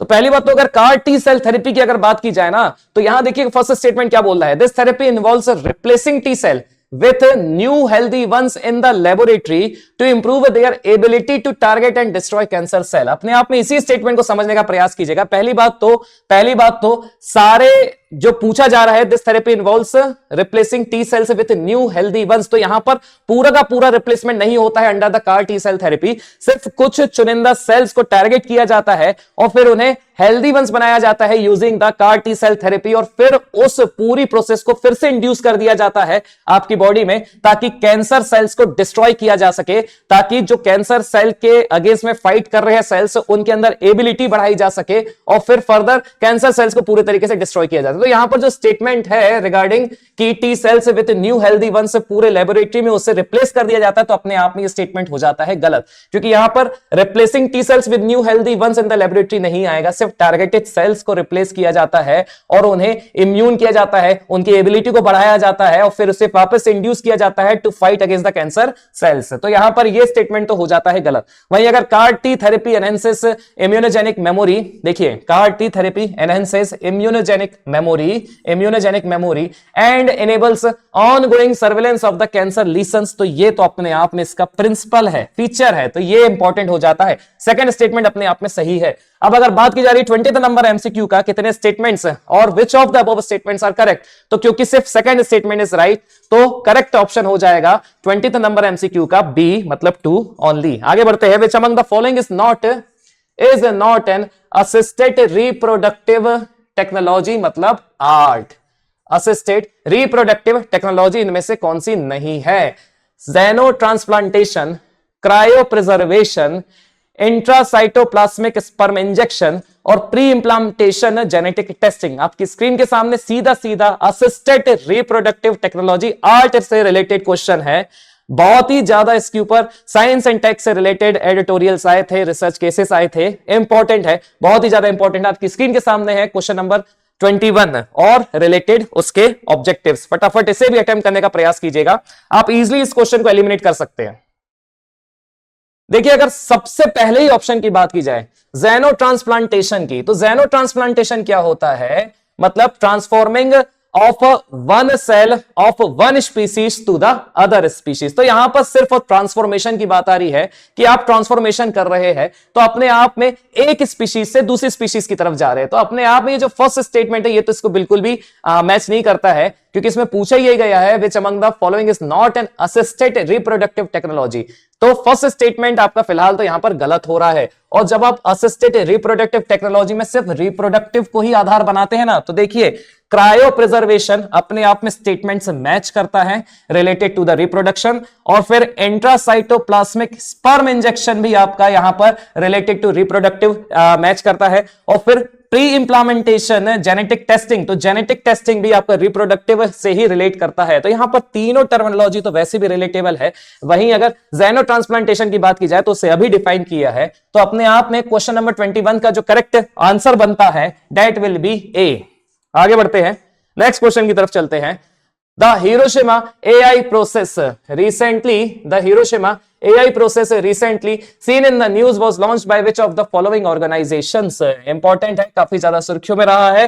Group of 20 countries that is G20, या फिर Quadrilateral Security Dialogue, group of 7, या फिर the Organisation for Economic Cooperation and Development that is OECD। तो यहां पर क्वेश्चन नंबर 22 स्टैटिक है, इजी है, आपकी स्क्रीन के सामने ये क्वेश्चन है, इसे फटाफट अटेम्प्ट करने का प्रयास कीजिएगा।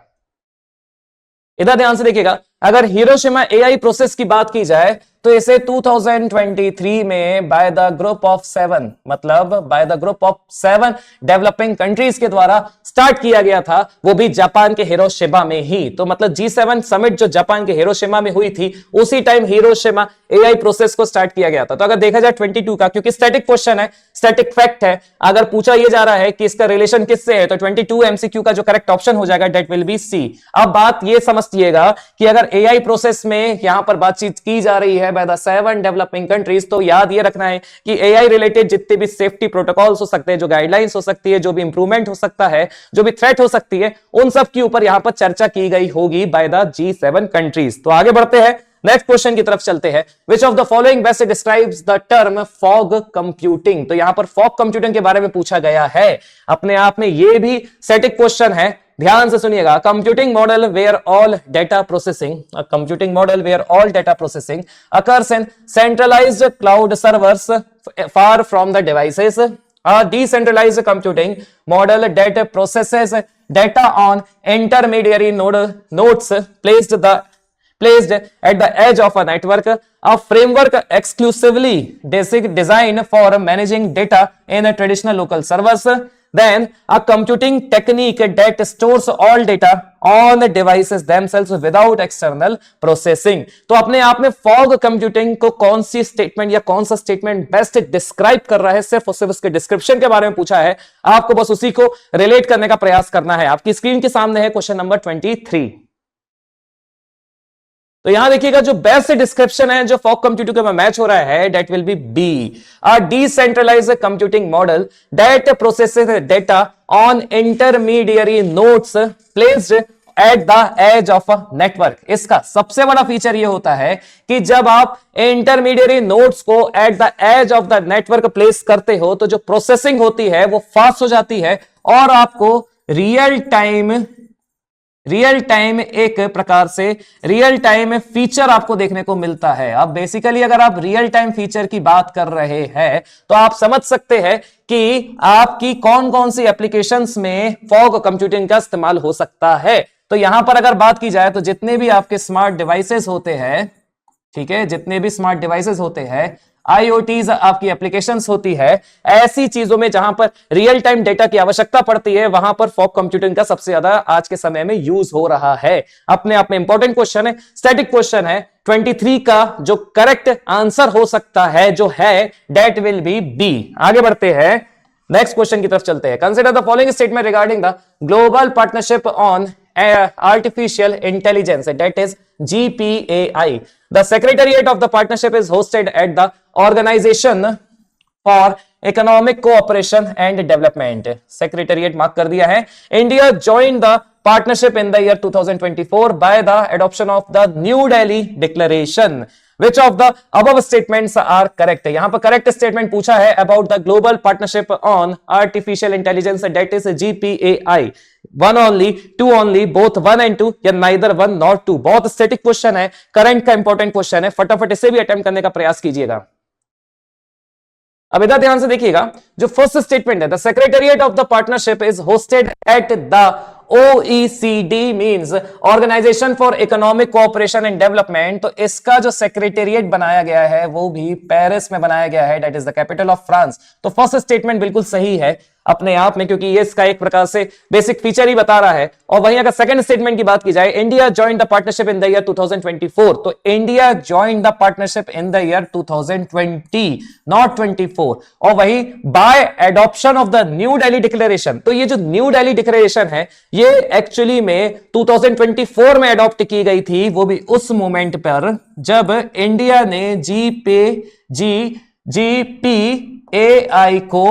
GPAI को न्यू दिल्ली में होस्ट किया था, न्यू दिल्ली में होस्ट किया था। तो अपने आप में ये इंपॉर्टेंट हो जाता है कि अगर न्यू दिल्ली डिक्लेरेशन की बात की जाए रिलेटेड टू AI, तो वो 2024 में डिक्लेयर किया गया था। वहीं इंडिया ने कब इस पार्टनरशिप में अपना सिग्नेचर किया है या कब इसमें शामिल हुआ है, तो that will be in the year 2020। तो देखा जाए तो यहां पर सेकंड स्टेटमेंट 24 का गलत हो रहा है। तो पूछा यह जा रहा है which of the above statements are correct, तो क्योंकि अबव स्टेटमेंट में सिर्फ वन ही सही है, तो मतलब 24th नंबर एमसीक्यू का जो करेक्ट ऑप्शन हो जाएगा that will be A.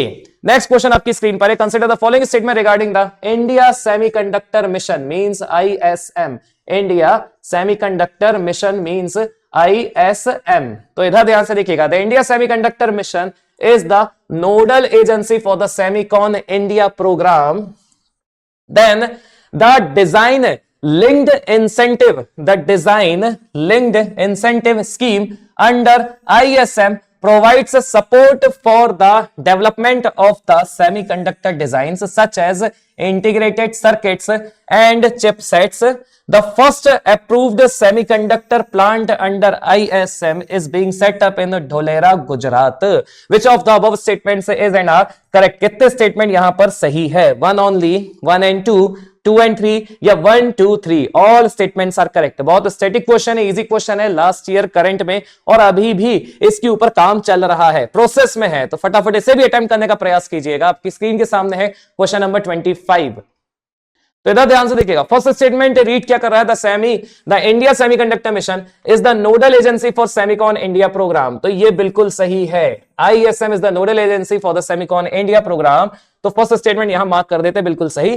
Second statement की बात की जाए, the DLI that is design linked incentive scheme under ISM provides support for the development of semiconductor design such as integrated circuits and chipset. तो semiconductor जो अपन establish करने वाले हैं under the India Semiconductor Mission, उसका तो objective है IC और चिपसेट्स को क्रिएट करना और उसके रिलेटेड यहां पर डेवलपमेंट करना। लेकिन यहां पर जो स्कीम है, जो रिस्पॉन्सिबल स्कीम है, that is design linked scheme. तो अपने आप में ये सेकंड स्टेटमेंट भी सही हो जाता है। और जो फर्स्ट और जो लास्ट स्टेटमेंट है, that is the first approved semiconductor plant under ISM is being set up in Dholera, Gujarat. तो अपने आप में ये भी बहुत इंपॉर्टेंट है क्योंकि फर्स्ट अप्रूव्ड सेमीकंडक्टर प्लांट की बात आ रही है। तो अप्रूव्ड की जहां पर बात आती है तो अप्रूवल ढोलेरा, गुजरात में ही ISM के अंतर्गत इस प्लांट को स्टैब्लिश करने का यहां पर अप्रूवल दिया गया है।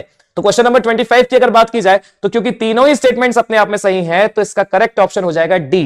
क्वेश्चन नंबर 26 देखिए, consider the following statement with reference to human African just a moment, human African trypanosomiasis, that is HAT। First statement क्या रीड कर रहा है about the HAT? It is caused by bacterial parasite transmitted by mosquitoes. The Gambianese form of HAT, Gambianese form of HAT accounts for the majority of reported cases.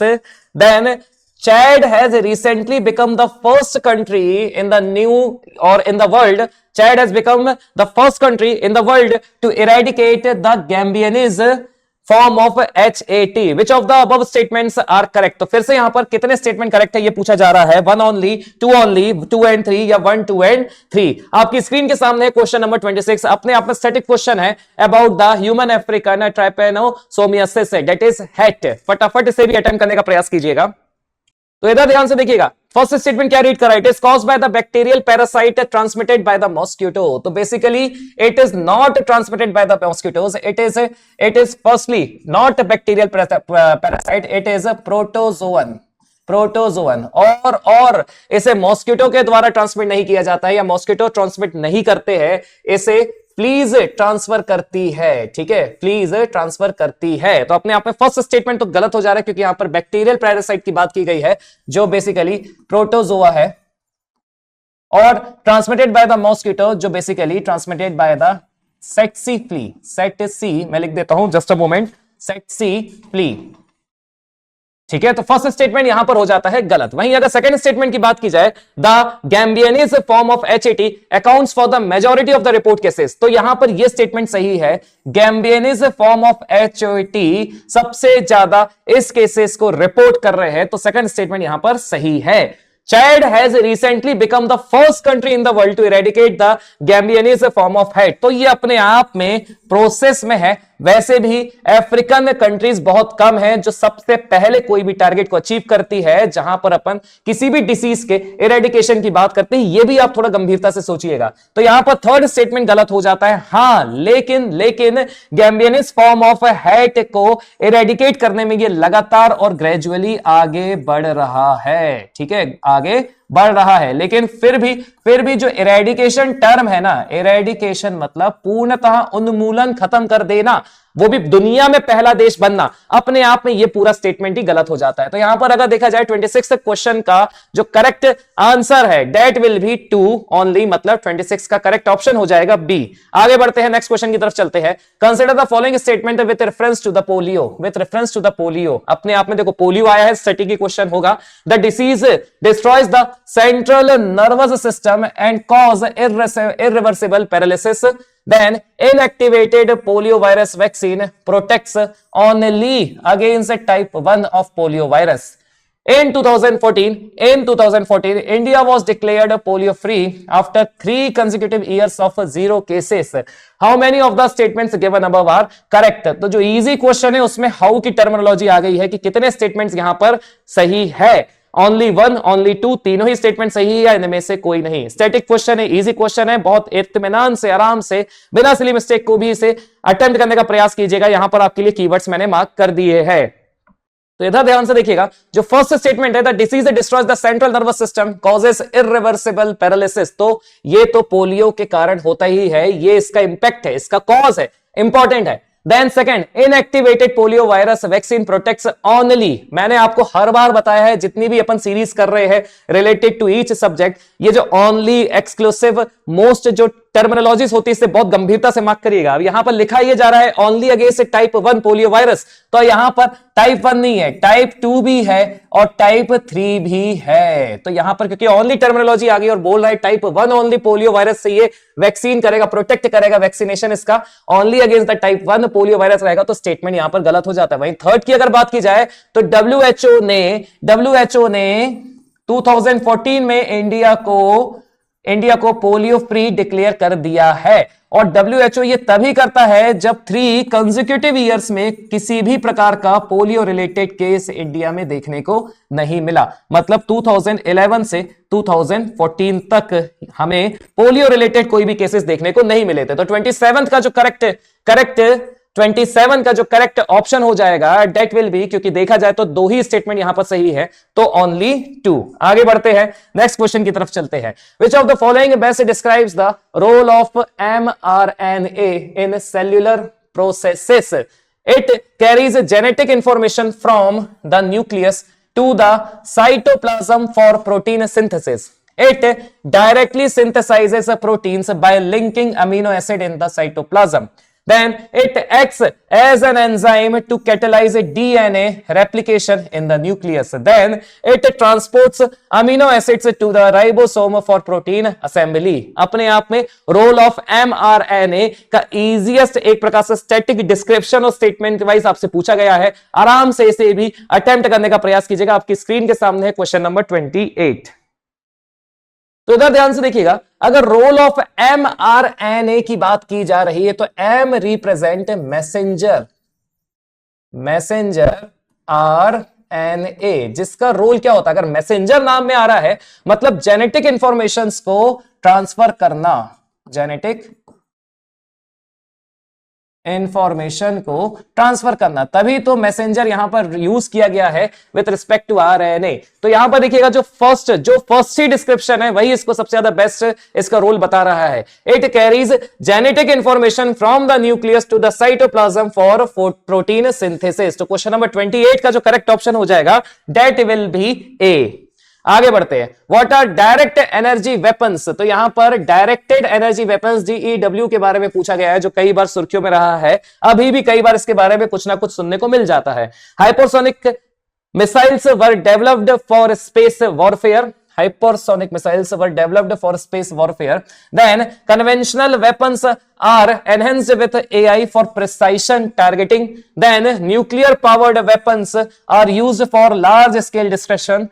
And then last, weapons that use concentrated electromagnetic energy to incapacitate targets. तो अपने आप में ये कौन सा इसमें से statement directed energy weapons को बेस्ट डिस्क्राइब करता है वो पूछा गया। बहुत इजी है, आपको इसके बारे में अक्सर मिसाइल टेक में किसी ना किसी चीज के बारे में सुनने मिला ही होगा, जरूर सुनने मिला होगा, और मुझे पूर्ण विश्वास है आपसे ये क्वेश्चन भी एक अटेम्प्ट में बन जाएगा। बस ध्यान से कीवर्ड्स मैंने मार्क कर दिए, उसे अटेम्प्ट करने का प्रयास कीजिएगा। तो यहां देखिएगा अगर 29 की बात की जाए डायरेक्टेड एनर्जी वेपन्स की, तो इसका अक्सर आज के समय में एक प्रकार से ये फोकस्ड एनर्जी होती है, ये एक फोकस्ड एनर्जी होती है, फिर चाहे वो in the form of laser हो या फिर बीम के फॉर्म में हो, लाइट बीम के फॉर्म में हो, जो अल्टीमेटली लेजर बीम, जो अल्टीमेटली आपने देखा होगा अक्सर ड्रोन्स को काउंटर करने के लिए, मिसाइल्स को काउंटर करने के लिए इन डीईडब्ल्यूज का यूज किया जाता है। मतलब यहां पर मैं लिख देता हूं ड्रोन्स,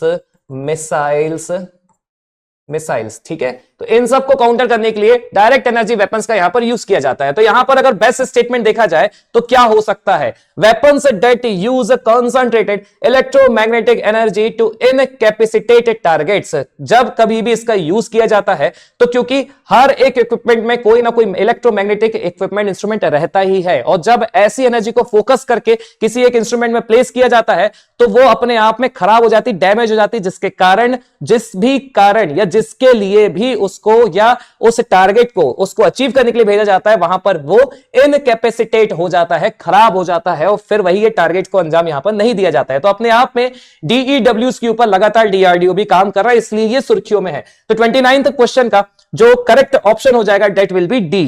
आगे बढ़ते हैं, with reference to the chemical weapons convention CWC, consider the following statements. It is the first multilateral agreement. It is the first multilateral agreement to mandate the elimination of an entire category of weapons of mass destructions within a specific time frame. Second, the Organization for the Prohibition of Chemical Weapons received the Nobel Prize for Peace in 2013. Which of the statements given above are correct? फिर से कितने statement यहां पर सही है? One only, two only, both one and two, या neither one not two? बहुत easy question है, स्टैटिक है, अपने आप में एक बार में आपसे बन जाएगा। आपकी स्क्रीन पर है क्वेश्चन नंबर 30, फटाफट इसे भी अटेम्प्ट करने का प्रयास कीजिए। तो देखिए अगर फर्स्ट स्टेटमेंट की बात की जाए, it is the first multilateral agreement to mandate the elimination of an entire category of weapons.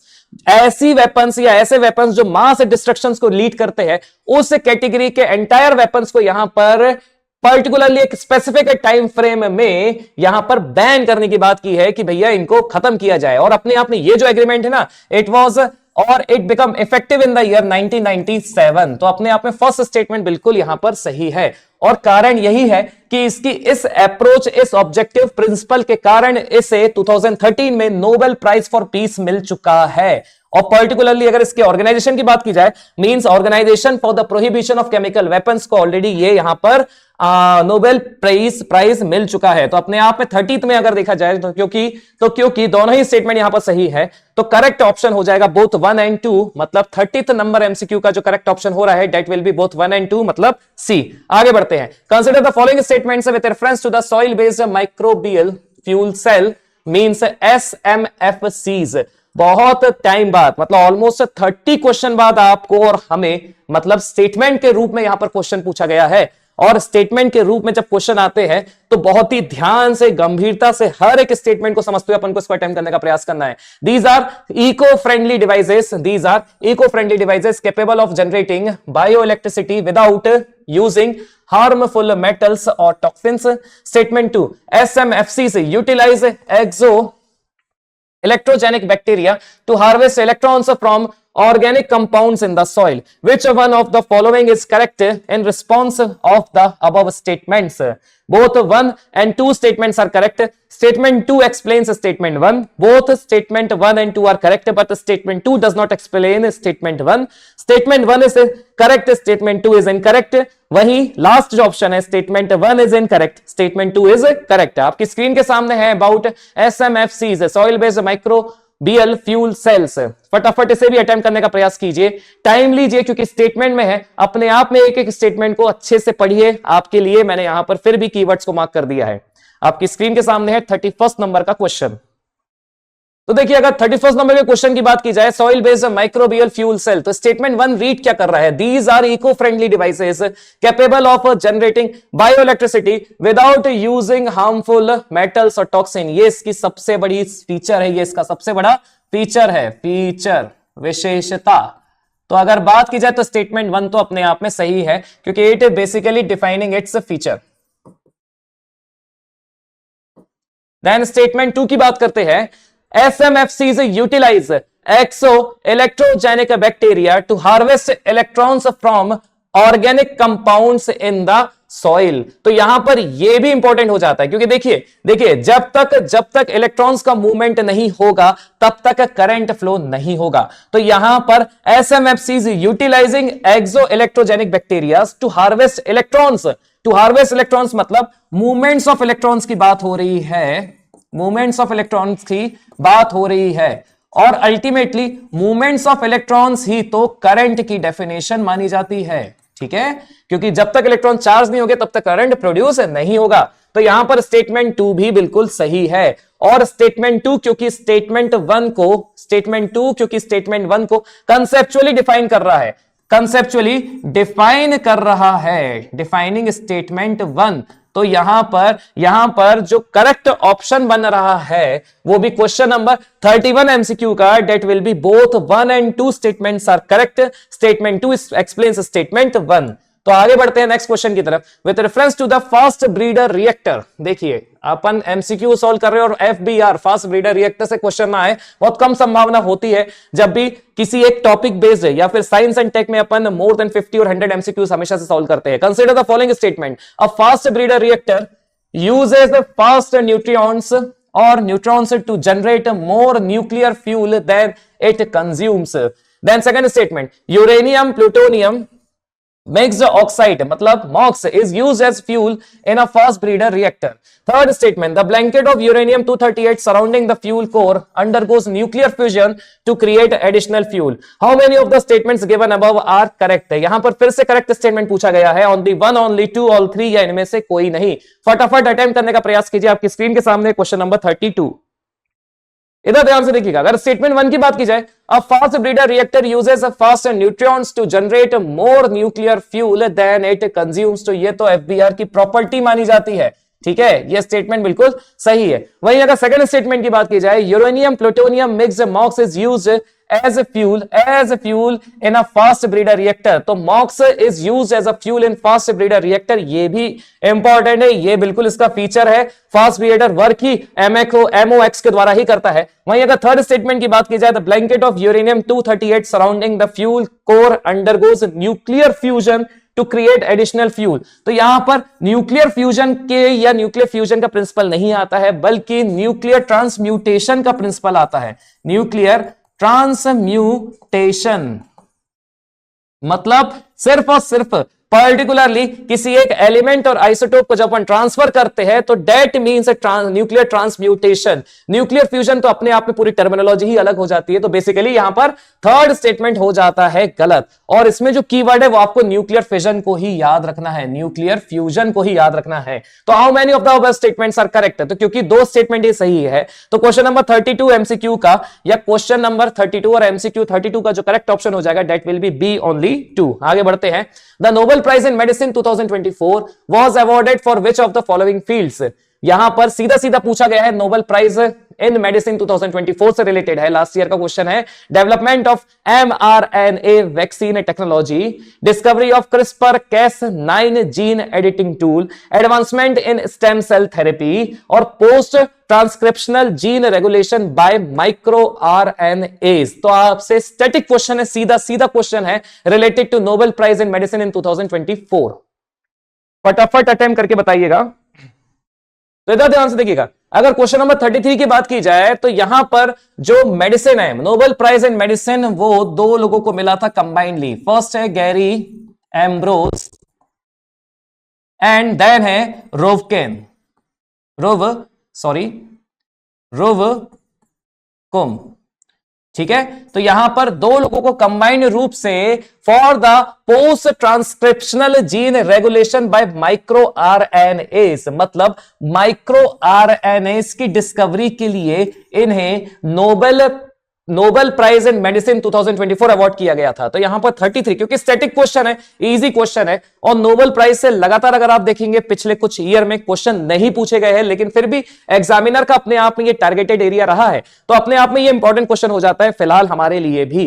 तो Nobel prize in medicine in 2024 दो लोगों को मिला है, गैरी एम्ब्रोस एंड रुफकुम, और उन्होंने माइक्रो आरएनएस के ऊपर यहां पर स्टडी की थी, रिसर्च की थी, जिसमें पोस्ट ट्रांसक्रिप्शनल जीन रेगुलेशन के बारे में बताया था बाय द माइक्रो आरएनए। तो यहां पर 33 का जो करेक्ट ऑप्शन हो जाएगा डेट विल बी डी। आगे बढ़ते हैं नेक्स्ट क्वेश्चन की तरफ। With reference to the national mission for carbon capture utilisation and storage, मतलब CCUS, consider the following statement. अपने आप में यह भी स्टैटिक क्वेश्चन है। The mission proposes viability gap funding and tax credits to support the deployment of CCUS technologies.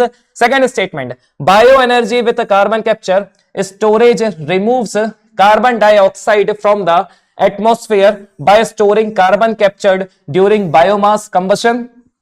Then third, direct air capture captures carbon dioxide, direct air capture captures carbon dioxide only at the point of industrial emissions. Which of the statements given above are correct? तो फिर से which terminology आई है और पूछा यह गया कितने statement यहां सही है, 1 and 2, 2 and 3, 1 and 3 या 1, 2, 3। आपके सामने 34 नंबर का एमसीक्यू अपने आप स्टैटिक है, सीधा सीधा पूछा गया है, फटाफट इसे भी अटेम्प्ट करने का प्रयास कीजिएगा।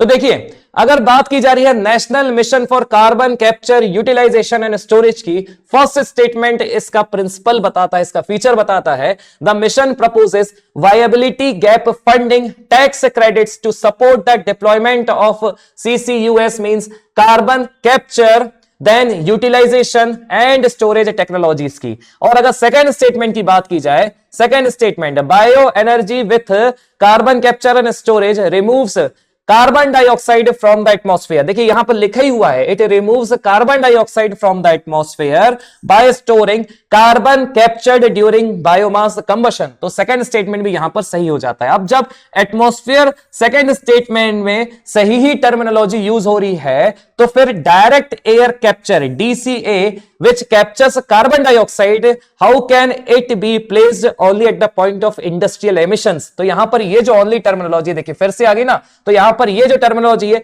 ये थर्ड स्टेटमेंट को गलत कर रही है, क्योंकि इसमें एटमॉस्फेयर से भी डायरेक्ट एयर कैप्चर, जो डायरेक्ट एयर कैप्चर होता है, it can capture carbon dioxide from the atmosphere also. तो यहां पर देखिए, क्योंकि पूछा यह गया कितने स्टेटमेंट सही है, तो only 1 and 2 statements are correct. तो 34th का जो करेक्ट ऑप्शन हो जाएगा डेट विल बी ए। आगे बढ़ते हैं। Consider the following statements regarding INSAT 3DS। It is a meteorological satellite developed jointly by the Indian Space Research Organization and the Indian Meteorological Organization. It is fully funded by the Ministry of Science and Tech. Which of the following statements given above are incorrect? Incorrect statement पूछा है बहुत देर बाद, ध्यान से लगाइएगा।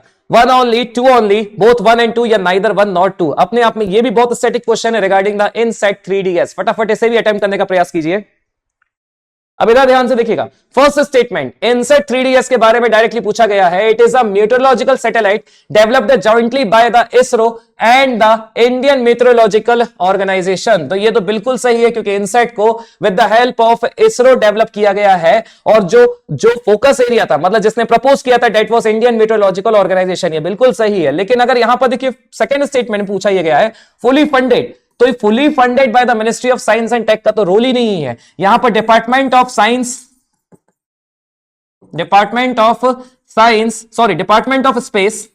Not science, department of space and ministry of earth and science के द्वारा funding collect की गई है, not just by the fully funded और not just fully funded by the ministry of science and tech. क्योंकि डिपार्टमेंट ऑफ स्पेस की बात की जाए तो इसको या इसके जो चेयरपर्सन है वो प्राइम मिनिस्टर ही हमेशा रहते हैं, और ministry of earth and science भी इसके पीछे रिस्पॉन्सिबल है। तो सेकंड स्टेटमेंट यहां पर गलत हो जाता है। अब पूछा यह गया है कि कितने स्टेटमेंट यहां पर गलत है, हाउ मेनी और which of the statement given above are correct. Which मतलब 35 का, क्योंकि सेकंड स्टेटमेंट गलत है, तो क्वेश्चन 35 का करेक्ट आंसर हो जाएगा बी, मतलब 2 ओनली। नेक्स्ट देखिए, with reference to the contribution of Satyendra Nath Bose, consider the following statements. He collaborated with Albert Einstein to predict the Bose Einstein condensates which is considered the fifth state of matter. Both work contributed to advancement in organic chemistry through the use of X-ray diffraction methods. Which of the statements given above are correct? फिर से correct statement पूछा गया है. One only, two only, both one and two, neither one nor two. अपने आप में ये static question है रिलेटेड टू सत्येंद्रनाथ बोस और फिफ्थ स्टेट ऑफ मैटर, जिसे बोस आइंस्टीन मैटर भी कहा जाता है. फटाफट इसे भी अटेम्प्ट करने का प्रयास कीजिए. देखिए, अब अगर इसकी बात की जाए तो ये बिल्कुल ही स्टैटिक क्वेश्चन है ना, ये बिल्कुल ही स्टैटिक क्वेश्चन है, क्योंकि यहां पर दोनों ही स्टेटमेंट अगर ध्यान से आप पढ़ेंगे तो सबसे पहली बात तो Satyendranath Bose collaborated with the Albert Einstein to predict the Bose-Einstein condensates, which is considered the fifth state of matter. तो उन्होंने प्रपोजल भेजा था अल्बर्ट आइंस्टाइन को और बाद में अल्बर्ट आइंस्टाइन उस प्रपोजल को एक्सेप्ट भी कर लेते हैं और फिर फर्दर उनकी रिसर्च का एक्सपेंशन होता है और फिर रिजल्ट वही निकल के आता है, हमें फिफ्थ स्टेट ऑफ मैटर देखने को मिलता है. तो फर्स्ट स्टेटमेंट सही है. इसके अलावा Bose works also contributed to the advancement in organic chemistry through the use of X-ray diffraction method. तो ये अपने आप में उनका सबसे बड़ा एक और अचीवमेंट माना जाता है. अब पूछा ये जा रहा है कितने स्टेटमेंट यहां पर सही है, तो 36 में दोनों ही अपने आप में सत्येंद्रनाथ बोस का अपने आप में पूरा एक लाइफ बताते हैं, उनका अचीवमेंट बताते हैं. तो अपने आप में इंपॉर्टेंट क्वेश्चन हो जाता है, स्टैटिक क्वेश्चन है. तो क्वेश्चन नंबर 36 एमसीक्यू 36 का जो करेक्ट ऑप्शन हो रहा है that will be both 1 and 2. आगे बढ़ते हैं. Which of the following can be the effects of geomagnetic storm. अब ये इंपॉर्टेंट है क्योंकि जियोमैग्नेटिक स्टॉर्म से रिलेटेड टर्मिनोलॉजी हमेशा ही सुनने मिल रही है. साइंस एंड टेक का एक और ये थोड़ा ज्वलनशील और इंपॉर्टेंट एरिया हो जाता है, फोकस एरिया हो जाता है अगर आप एग्जामिनर पॉइंट ऑफ व्यू से भी सोचे तो. यहां पर देखिए फर्स्ट स्टेटमेंट पूछ रहा है, it induces electric currents that can overload. It induces electric currents that can overload power grids, causing blackouts. It can damage satellites, particularly those in geosynchronous orbit. It disrupts aviation communication, GPS, especially near polar regions. Select the correct answer using the code given below. यहां पर सीधा सीधा correct answer पूछा है 1 3 1 2 1 2 3 या 2 and 3 only. Static question है, easy है, थोड़ा सा दिमाग लगाना है related to the terminology geomagnetic storm और आपको ये क्वेश्चन आराम से क्रैक करने मिल जाएगा. आपकी स्क्रीन के सामने क्वेश्चन नंबर 37, फटाफट अटेम्प्ट करने का प्रयास कीजिए. देखिए ध्यान से, यहां अगर जियोमैग्नेटिक स्टॉर्म की बात की जाए तो देखिए जियोमैग्नेटिक स्टॉर्म मतलब हर वो चीज इससे इफेक्ट करने वाली, इंपैक्ट करने वाली है जहां पर इलेक्ट्रोमैग्नेटिक फील्ड्स का या कुछ ना कुछ इलेक्ट्रोमैग्नेटिक फील्ड यहां पर रहती ही है. अब उसी के हिसाब से अपन इसको क्रैक करते हैं. It induces electric currents that can overload power grids causing blackouts. बिल्कुल सही है, जियोमैग्नेटिक स्टॉर्म करते हैं.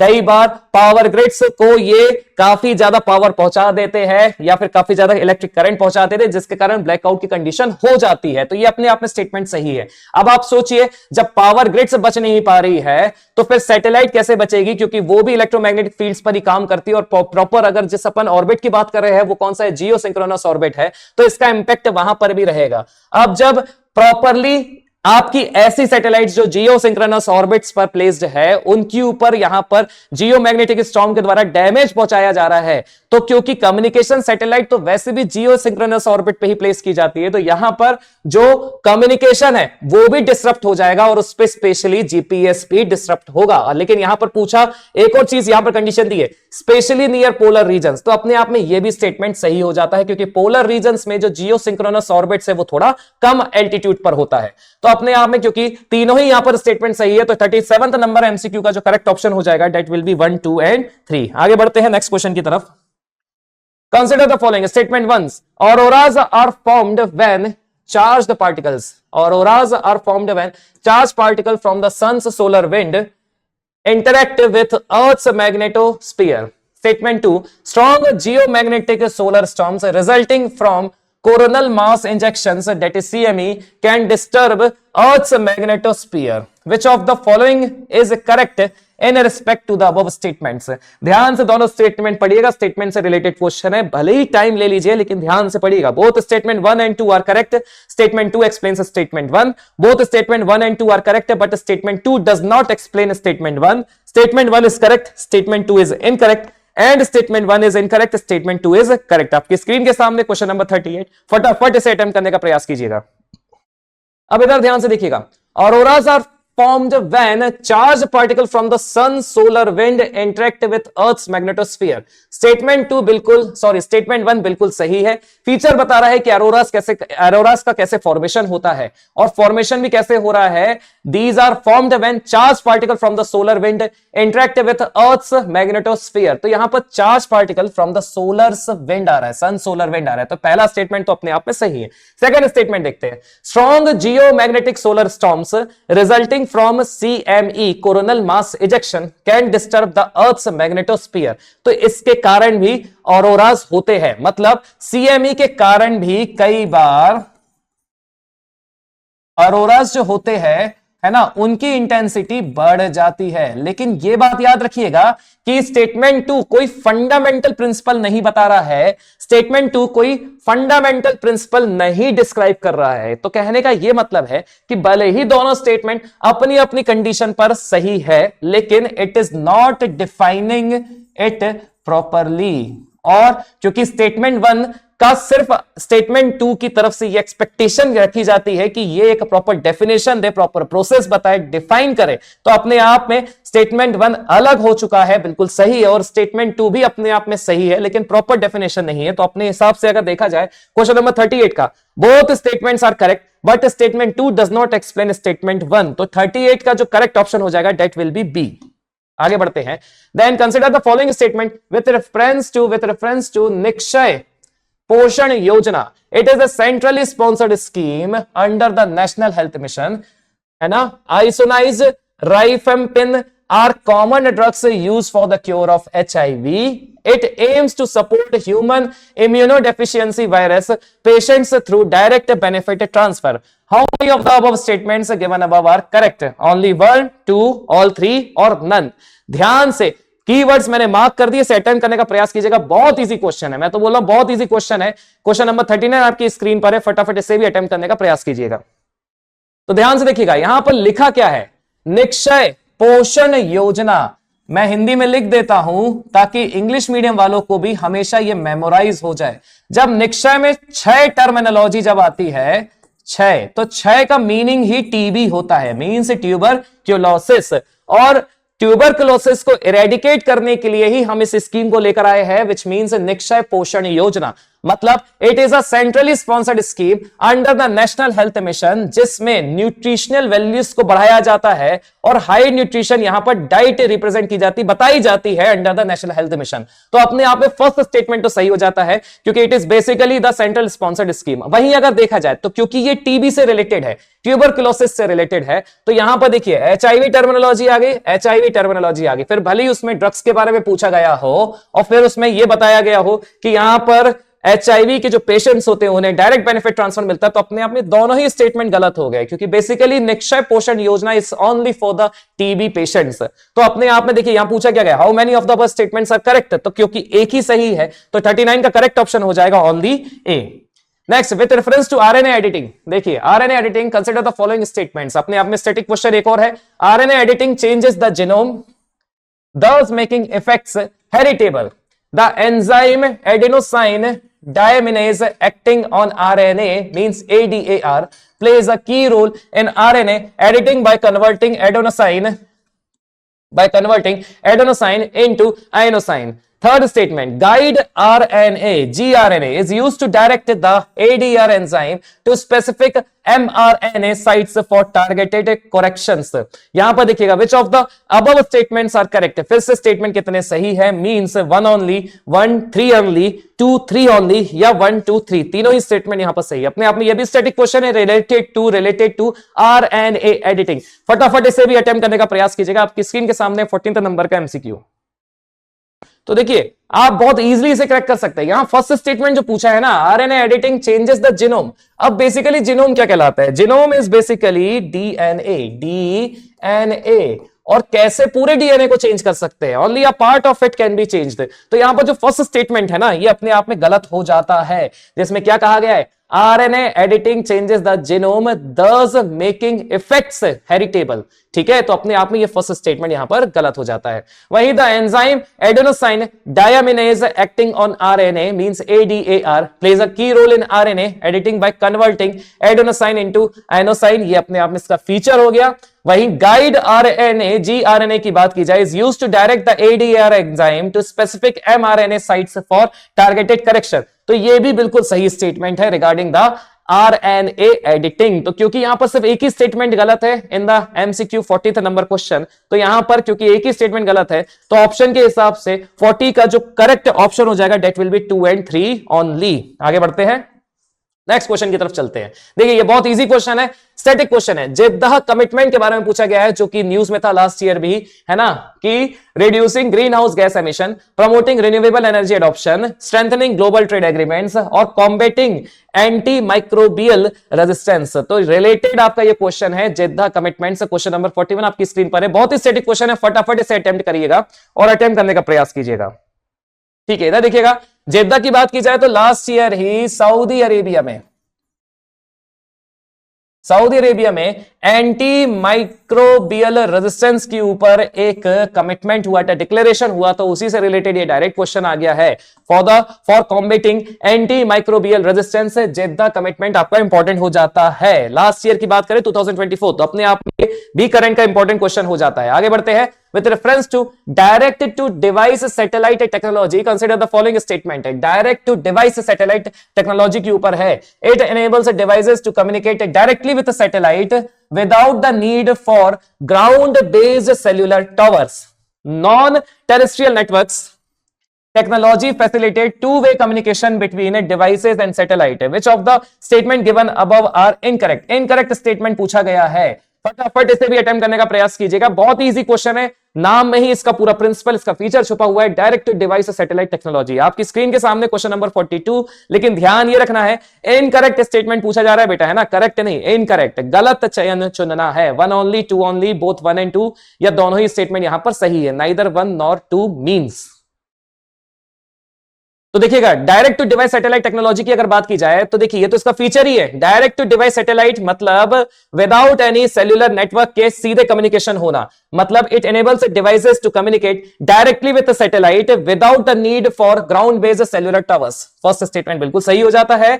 और non terrestrial network technology facilitates two way communication between devices and the satellite. तो ये भी उसका सबसे इंपॉर्टेंट फीचर हो जाता है। तो क्योंकि दोनों ही यहां पर फीचर है किसके, डिवाइस टू और डायरेक्ट टू डिवाइस फीचर है, direct to device satellite technology के, तो अपने आप में ये दोनों ही स्टेटमेंट सही है। मतलब 42 का जो करेक्ट ऑप्शन हो जाएगा, क्योंकि इनकरेक्ट पूछा है, दोनों सही है, मतलब neither 1 nor 2 as both are correct. Next आपकी स्क्रीन पर है, with reference to the laser interferometer space antenna, मतलब means LISA, laser interferometer space antenna, consider the following statement. फिर से स्टेटमेंट का क्वेश्चन है आपके लिए।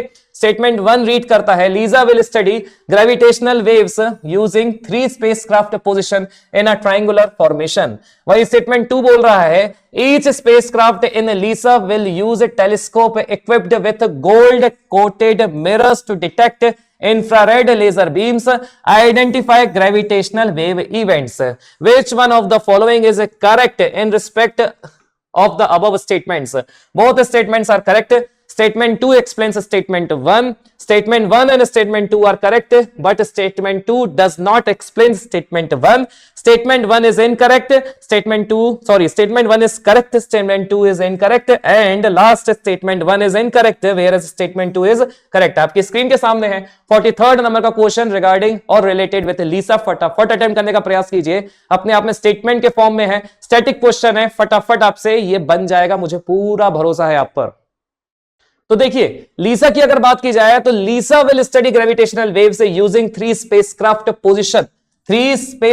Position in a triangular formation. तो ये तो लीजा का रोल है, इंपॉर्टेंट है, बहुत ज्यादा इंपॉर्टेंट है। वहीं स्टेटमेंट 2 की बात की जाए तो यहां पर स्टेटमेंट 2 एक्चुअली डिफाइन कर रहा है कि किस तरीके से लीजा का स्पेसक्राफ्ट काम करेगा, क्या उसके भी फीचर रहेंगे। Each spacecraft in Lisa will use a telescope equipped with gold coated mirrors to detect infrared laser beams that can identify gravitational wave events। तो स्टेटमेंट 2 भी यहां पर बिल्कुल सही है, जो स्टेटमेंट 1 को प्रॉपर्ली डिफाइन कर रहा है कि जो 3 स्पेसक्राफ्ट पोजीशन किए जाएंगे ना ट्रायंगुलर फॉर्मेशन, वो बेसिकली वर्क कैसे करेंगे, जितने भी ग्रेविटेशनल वेव इवेंट्स और जितने भी ग्रेविटेशनल वेव चेंजेस हो रहे हैं। तो यहां पर क्योंकि दोनों ही स्टेटमेंट सही है, statement 2 is correctly defining the statement 1, तो यहां पर आ जाएगा 43rd का जो करेक्ट ऑप्शन हो जाएगा दैट विल बी ए।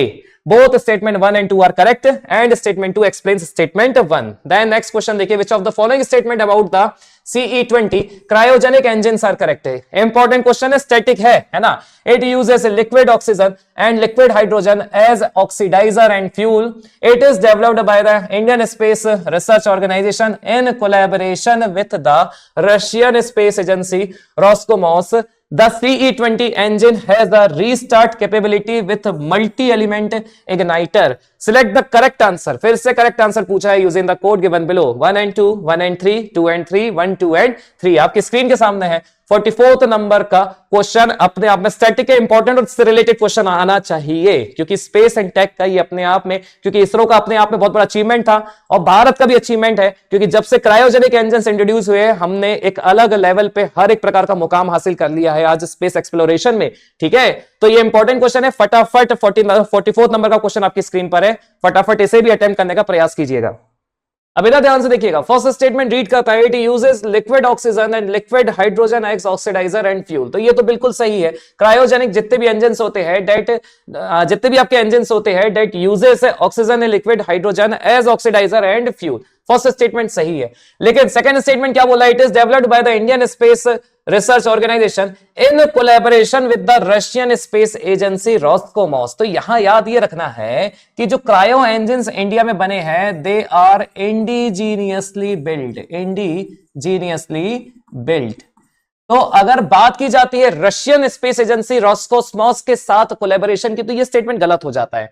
हां, रशिया ने भारत की एक तरफा मदद जरूर करी है in developing the indigenous cryogenic engines, और यही रशिया की सबसे बड़ी खूबसूरती मानी जाती है कि वो भारत को आत्मनिर्भर बनाने में अभी से नहीं बहुत लंबे समय से लगा हुआ है। तो अपने आप में सेकंड स्टेटमेंट फिलहाल गलत हो जाता है, क्योंकि यहां पर कोलैबोरेशन की बात की जा रही है इसरो एंड रॉस्कोमॉस के बीच में। और वहीं अगर थर्ड स्टेटमेंट की बात की जाए, the CE20 engine has a restart capability with a multi element igniter, तो ये उसका फीचर है। तो अपने आप में क्योंकि 44th MCQ का 1 and 3 statements are only correct है, तो यहां पर बी आ जाएगा। मतलब 44th MCQ का जो करेक्ट ऑप्शन हो रहा है वो हो रहा है बी। अब बात करते हैं कंसीडर द फॉलोइंग पेयर्स की। यहां पर टाइप्स ऑफ डीएनए पूछा गया है, ऑटोसोमल डीएनए, और उसका फंक्शन पूछा गया है। It is passed down from, मैं मार्क कर देता हूं, it is passed down from both parents and is packaged into 22 pairs of chromosomes.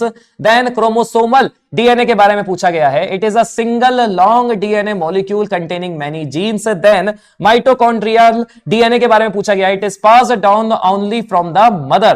अब आपसे पूछा ये जा रहा है कि how many pairs यहां पर कितने करेक्टली मैच्ड है, only one, only two, तीनों ही या इनमें से कोई नहीं। आपकी स्क्रीन के सामने 45th नंबर का क्वेश्चन, बहुत स्टैटिक बेसिक क्वेश्चन है regarding the types of DNA. फटाफट इसे भी अटेम्प्ट करने का प्रयास कीजिएगा, मुझे पूर्ण भरोसा है कि आपसे यह भी बन जाएगा।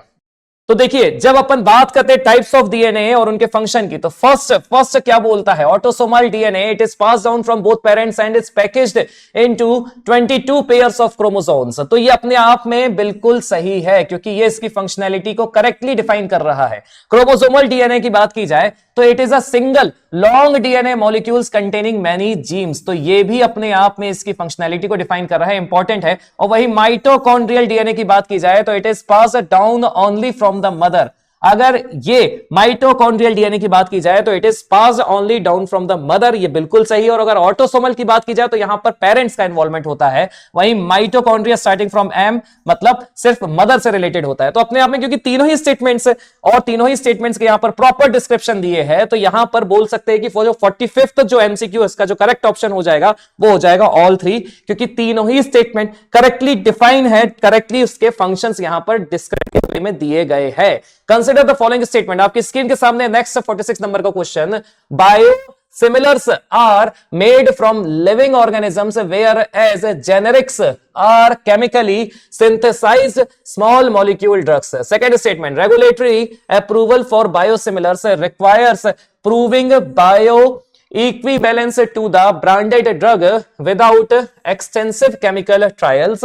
Third statement, the manufacturing process of generics is simpler and more consistent compared to the biosimilars. How many of the statements above are correct? How पूछा गया है और correct statement पूछा गया है कि कितने सही है? Only one, only two statement, only three या इनमें से कोई भी statement यहां पर सही नहीं है. आपकी स्क्रीन के सामने 46 नंबर का क्वेश्चन कीवर्ड्स मार्क कर दिए आपके लिए. फटाफट इसे भी अटेम्प्ट करने का प्रयास कीजिए. अब इधर ध्यान से देखिएगा, कुछ टेक्निकल इशू के कारण सारी लाइंस मेरे से रेज हो गई है, लेकिन फिर भी अपन फिर से इनको मार्क करते हैं. फर्स्ट स्टेटमेंट रीड कर रहा है, biosimilars are made from living organisms whereas generics are chemically synthesised small molecule and drugs. Second statement, regulatory approval for biosimilars requires proving bio equivalence to the branded drug without extensive clinical trials. Third statement, the manufacturing process of generics is simpler and more consistent compared to the biosimilars. अब देखिए अपने आप में ये statements ही अपन को define करें, क्योंकि अगर फर्स्ट स्टेटमेंट की बात की जाए, क्योंकि biosimilars are made from living organisms, then they have to go through very extensive clinical trials. तो अपने आप में सेकंड स्टेटमेंट तो यहां पर गलत हो जाता है, जो बोलता है विदाउट एक्सटेंसिव क्लिनिकल ट्रायल, वो भी बायोसिमिलर्स के रिगार्डिंग. अब फर्स्ट स्टेटमेंट तो डिफाइन ही कर रहा है बोथ बायोसिमिलर्स एंड जेनेरिक्स को, तो फर्स्ट स्टेटमेंट सही हो जाता है. और वहीं अगर थर्ड स्टेटमेंट की बात की जाए, तो जो जेनेरिक्स है, these are very simpler and more consistent compare to biosimilars, मतलब इनकी जो मैन्युफैक्चरिंग प्रोसेस होती है वो काफी सिंपलर मानी जाती है, क्योंकि अपने आप में यहां पर chemically synthesise small molecules drugs को यूज किया जाता है. तो क्योंकि यहां पूछा गया है 46 में कि कितने स्टेटमेंट्स यहां पर सही है, how many statements are correct, तो क्योंकि 2 स्टेटमेंट्स यहां पर सही दिख रहे हैं, 2 स्टेटमेंट ही बस सही है, तो 46 नंबर एमसीक्यू का जो करेक्ट स्टेटमेंट हो जाता है, करेक्ट आंसर हो जाता है, डेट विल बी ओनली 2. आगे बढ़ते हैं नेक्स्ट एमसीक्यू की तरफ. Which of the following diseases has been eliminated by the India. बहुत इंपॉर्टेंट और स्टैटिक क्वेश्चन है. साफ साफ पूछा गया है कि इनमें से कौन सी डिसीज को भारत अब तक एलिमिनेट कर चुका है. Select the correct answer using the code given below. Diseases के बारे में बताया गया है ट्रैकोमा, पोलियो, स्मॉल पॉक्स या लिम्फेटिक फिलियरिसिस. आपको फटाफट इसका आंसर देना है. अपने आप में ये एक स्टैटिक क्वेश्चन है, फटाफट आंसर दीजिएगा. मुझे पूर्ण भरोसा है आप इसे बहुत आराम से इसे सॉल्व कर सकते हैं. चलिए अब इधर देखिएगा, ट्रैकोमा की बात की जाए तो इसका एलिमिनेशन 2017 में ही इस टारगेट को अचीव किया जा चुका है. पोलियो अभी अपन ने कुछ क्वेश्चन पहले ही पढ़ा. पोलियो को भारत में पोलियो मुक्त भारत या फिर पोलियो कंप्लीटली इरेडिकेट हुआ है 2014 में बाय द WHO. और वहीं अगर स्मॉल पॉक्स की बात की जाए तो एक बहुत ही बड़ा वैक्सीनेशन ड्राइव स्टार्ट किया गया था 1980 में, और स्मॉल पॉक्स को 1980 में ही कंप्लीटली इरेडिकेट कर दिया गया था फ्रॉम इंडिया. वहीं अगर लिम्फेटिक फिलियरिसिस की बात की जाए तो इसके ऊपर या इसके एलिमिनेशन पे, इसके रेडिकेशन की प्रोसेस अभी भी चालू है. अब अगर देखा जाए तो क्योंकि लिम्फेटिक फिलियरिसिस के बारे में हमें प्रोबेबिलिटी थी, पता नहीं था, अंदाजा नहीं था, या अंदाजा था कि ये तो है ही नहीं, ये अभी भी इसके केसेस मिलते आ रहे हैं, तो अपन इसके माध्यम से भी इसको एलिमिनेट करते हुए इस क्वेश्चन को एक बार में सॉल्व कर सकते हैं. मतलब जहां जहां 4 आ रहा है सीधे सीधे उसे एलिमिनेट कर देते हैं. तो अगर 47th क्वेश्चन की बात की जाए तो करेक्ट ऑप्शन हो जाएगा डी, दैट इज 1, 2 एंड 3. और ये ईयर्स आपके लिए हम मेंशन कर दी गए हैं जो इंपॉर्टेंट है. अब आगे बढ़ते हैं नेक्स्ट क्वेश्चन की तरफ. With reference to the dark energy, dark matter, consider the following statement. Dark matter constitutes a larger proportion of the और proportion of the universe than dark energy, and then both dark energy and dark matter can be directly observed using advance technology. तो यहां पर मैंने आपके लिए keywords mark कर दिए हैं, तो इसे भी अटेम्प्ट करने का प्रयास कीजिएगा. सीधा सीधा क्वेश्चन पूछा गया है, which of the following given above are correct. कितने करेक्ट है? 1 only, 2 only, both 1 and 2, neither 1 nor 2. तो यहां पर आपके लिए ये भी एक स्टैटिक क्वेश्चन है, फटाफट इसे भी अटेम्प्ट करने का प्रयास कीजिएगा. चलिए फर्स्ट स्टेटमेंट को देखते हैं. Dark matter constitute a larger proportion of the universe than dark energy. तो याद ये रखना है कि डार्क एनर्जी ओवरऑल यूनिवर्स का 70% कॉन्स्टिट्यूट करती है rather than the Dark matter. तो यहां पर उल्टा स्टेटमेंट है, डार्क एनर्जी 70% कॉन्स्टिट्यूट करती है, तो dark matter remaining percentage contribute करती है. तो अपने आप में फर्स्ट स्टेटमेंट गलत हो जाता है. वही अगर सेकंड स्टेटमेंट की बात की जाए, both dark energy and dark matter can be directly observed using telescope और एडवांस टेलीस्कोप। तो आप ये ध्यान में रखिएगा, ये जो डार्क एनर्जी डार्क मैटर है, किसी भी चीज को अगर टेलीस्कोप से देखना है तो उसमें सबसे बड़ा फैक्टर होता है लाइट का। अगर वो लाइट रिफ्लेक्ट कर रहे हैं, मतलब if they are emitting light then they can be traced by the telescope, मतलब उसे टेलीस्कोप के माध्यम से देखा जा सकता है। लेकिन यहां पर एब्जॉर्प्शन ऑफ लाइट का कोई भी क्राइटेरिया नहीं है जब डार्क एनर्जी डार्क मैटर की बात करते हैं। तो इसका मतलब यह हुआ कि उन्हें ऑब्जर्व नहीं किया जा सकता, भले ही आपके पास कितने ही ज्यादा एडवांस टेलीस्कोप हो, क्योंकि they do not absorb light और they do not emit light. तो अपने आप में ये दोनों ही स्टेटमेंट यहां पर गलत हो जाते हैं। तो पूछा यह गया था कि which of the following statement given above are correct, तो यहां पर आ जाएगा नाइदर 1 नॉर 2। आगे बढ़ते हैं देन देखिएगा, consider the following statements regarding the Prithvi Vigyan initiative. तो यहां पर पृथ्वी विज्ञान इनिशिएटिव्स के बारे में पूछा गया है। It is an initiative under the ministry of environment forest and climate change, मतलब MOEFCC। Then second statement, it aims to explore high sea regions to discover new phenomenon and resources। तो यहां पर देख लीजिएगा, आपके लिए यहां पर कीवर्ड्स मार्क कर दिया है। एक बार में अगर देखा जाए तो स्टैटिक क्वेश्चन है regarding the Prithvi Vigyan initiative. याद ये रखना है कि इनकरेक्ट स्टेटमेंट आपसे पूछा गया है, नॉट द करेक्ट वन, कि एक गलत है, दो गलत है, दोनों ही गलत है, या दोनों, नाइदर 1 नॉट 2 का मतलब हो जाता है दोनों स्टेटमेंट अपने आप में सही है। तो question number 49 second last question है, बहुत आराम से बनाएगा, स्टैटिक क्वेश्चन है regarding the Prithvi Vigyan initiative. आपकी स्क्रीन के सामने 49th नंबर MCQ। अब देखिएगा, अब अगर फर्स्ट स्टेटमेंट की बात की जाए ना तो ये गलत है। क्यों गलत है? क्योंकि जो पृथ्वी विज्ञान इनिशिएटिव है, it is an initiative under the ministry of earth and sciences. तो यहां पर फर्स्ट स्टेटमेंट गलत हो जाता है भाई। अगर सेकंड स्टेटमेंट की बात की जाए तो ये उसका ऑब्जेक्टिव बताता है, इसका उद्देश्य बता रहा है। It aims to explore polar and high sea regions to discover new phenomenon and resources, और यही इसका अल्टीमेट ऑब्जेक्टिव था, किसका? पृथ्वी विज्ञान का। अब पूछा यह गया है कि कितने स्टेटमेंट यहां पर, या कौन सा स्टेटमेंट गलत है, तो क्योंकि फर्स्ट गलत है तो 49th का जो करेक्ट ऑप्शन हो जाएगा that will be A, 1 only. Last question की तरफ देखिए, the Nobel prize in physics 2024 has been awarded for the contribution to which of the following fields. Last question में अपन ने नोबेल प्राइज इन मेडिसिन के बारे में पूछा, यहां पर फिजिक्स के बारे में पूछा जा रहा है। Quantum computing and cryptography, machine learning with artificial neural networks, gravitational wave detection and astrophysics, then nano technology and material sciences. तो यहां पर स्टैटिक क्वेश्चन है, डायरेक्ट पूछा गया है नोबेल प्राइज इन फिजिक्स 2024 के बारे में। फटाफट इसे भी एक बार में अटेम्प्ट करने का प्रयास कीजिएगा, बहुत इजी क्वेश्चन है। अब देखिएगा, अगर नोबेल प्राइज इन फिजिक्स 2024 की बात की जाए तो फिर इसे भी कंबाइनली 2 इंडिविजुअल्स को दिया गया है, जिसमें जॉन हॉपफील्ड है एंड जेफरी हिंटन। और इन्होंने जो रिसर्च करी है, इन्होंने जो स्टडी करी है, वो आर्टिफिशियल न्यूरल नेटवर्क से रिलेटेड है, जिसमें मशीन लर्निंग का इन्होंने यूज किया है। तो यहां पर ये जो 50th क्वेश्चन है, 50th MCQ है, उसका जो करेक्ट ऑप्शन हो जाएगा machine learning with artificial neural networks. और जो डिस्कवरी की है वो की है John Hopfield and Geoffrey Hinton, जिसके कारण उन्हें Nobel prize in physics 2024 award किया गया है। तो 50th क्वेश्चन क्योंकि स्टैटिक था, सीधा पूछा गया है, करेक्ट ऑप्शन हो जाता है B। तो इसी के साथ आज की जो साइंस एंड टेक की करंट अफेयर बेस्ड 50 MCQs की सीरीज थी, इसे भी अपन समाप्त करते हैं। अब एक बात याद रखिएगा, आपको बस थोड़ा सोचना है इस पूरी सीरीज में कि अगर आपसे क्वेश्चन बन गए हैं तो बहुत ही अच्छी बात है, क्योंकि साइंस एंड टेक हमेशा से नॉन टेक्निकल बैकग्राउंड के लिए टफ रहा है। तो बस अगर आपसे क्वेश्चन नहीं बने हैं तो यह भी अच्छी बात है, क्योंकि इस सीरीज के माध्यम से हमें कम से कम यह तो पता चल रहा है कि हमें और किन किन सेक्टर्स को तैयार करना है, कौन कौन से सेक्टर्स, कौन कौन सी टर्मिनोलॉजीज अभी भी हमारे लिए थोड़ा कंसेप्चुअली वीक है, जिसे समझने में हमें आज मुश्किल गई है, क्वेश्चन अटेम्प्ट करने में हमें दिक्कत गई है। तो इसी के साथ दोस्तों सेशन को समाप्त करते हैं और मिलते हैं अगले सेशन में। मैं उम्मीद करता हूं कि आप निरंतर अथक प्रयास कर रहे होंगे, बहुत ईमानदारी के साथ पेपर को अटेम्प्ट कर रहे होंगे, मॉक टेस्ट लगा रहे होंगे, प्रीलिम्स की तैयारी में एकदम अपने आप को झोंक रहे होंगे। तो इसी के साथ सेशन समाप्त करते हो दोस्तों, मिलते हैं अगली सीरीज में। जय हिंद एंड वंदे मातरम एंड शुभकामनाएं आप सभी को।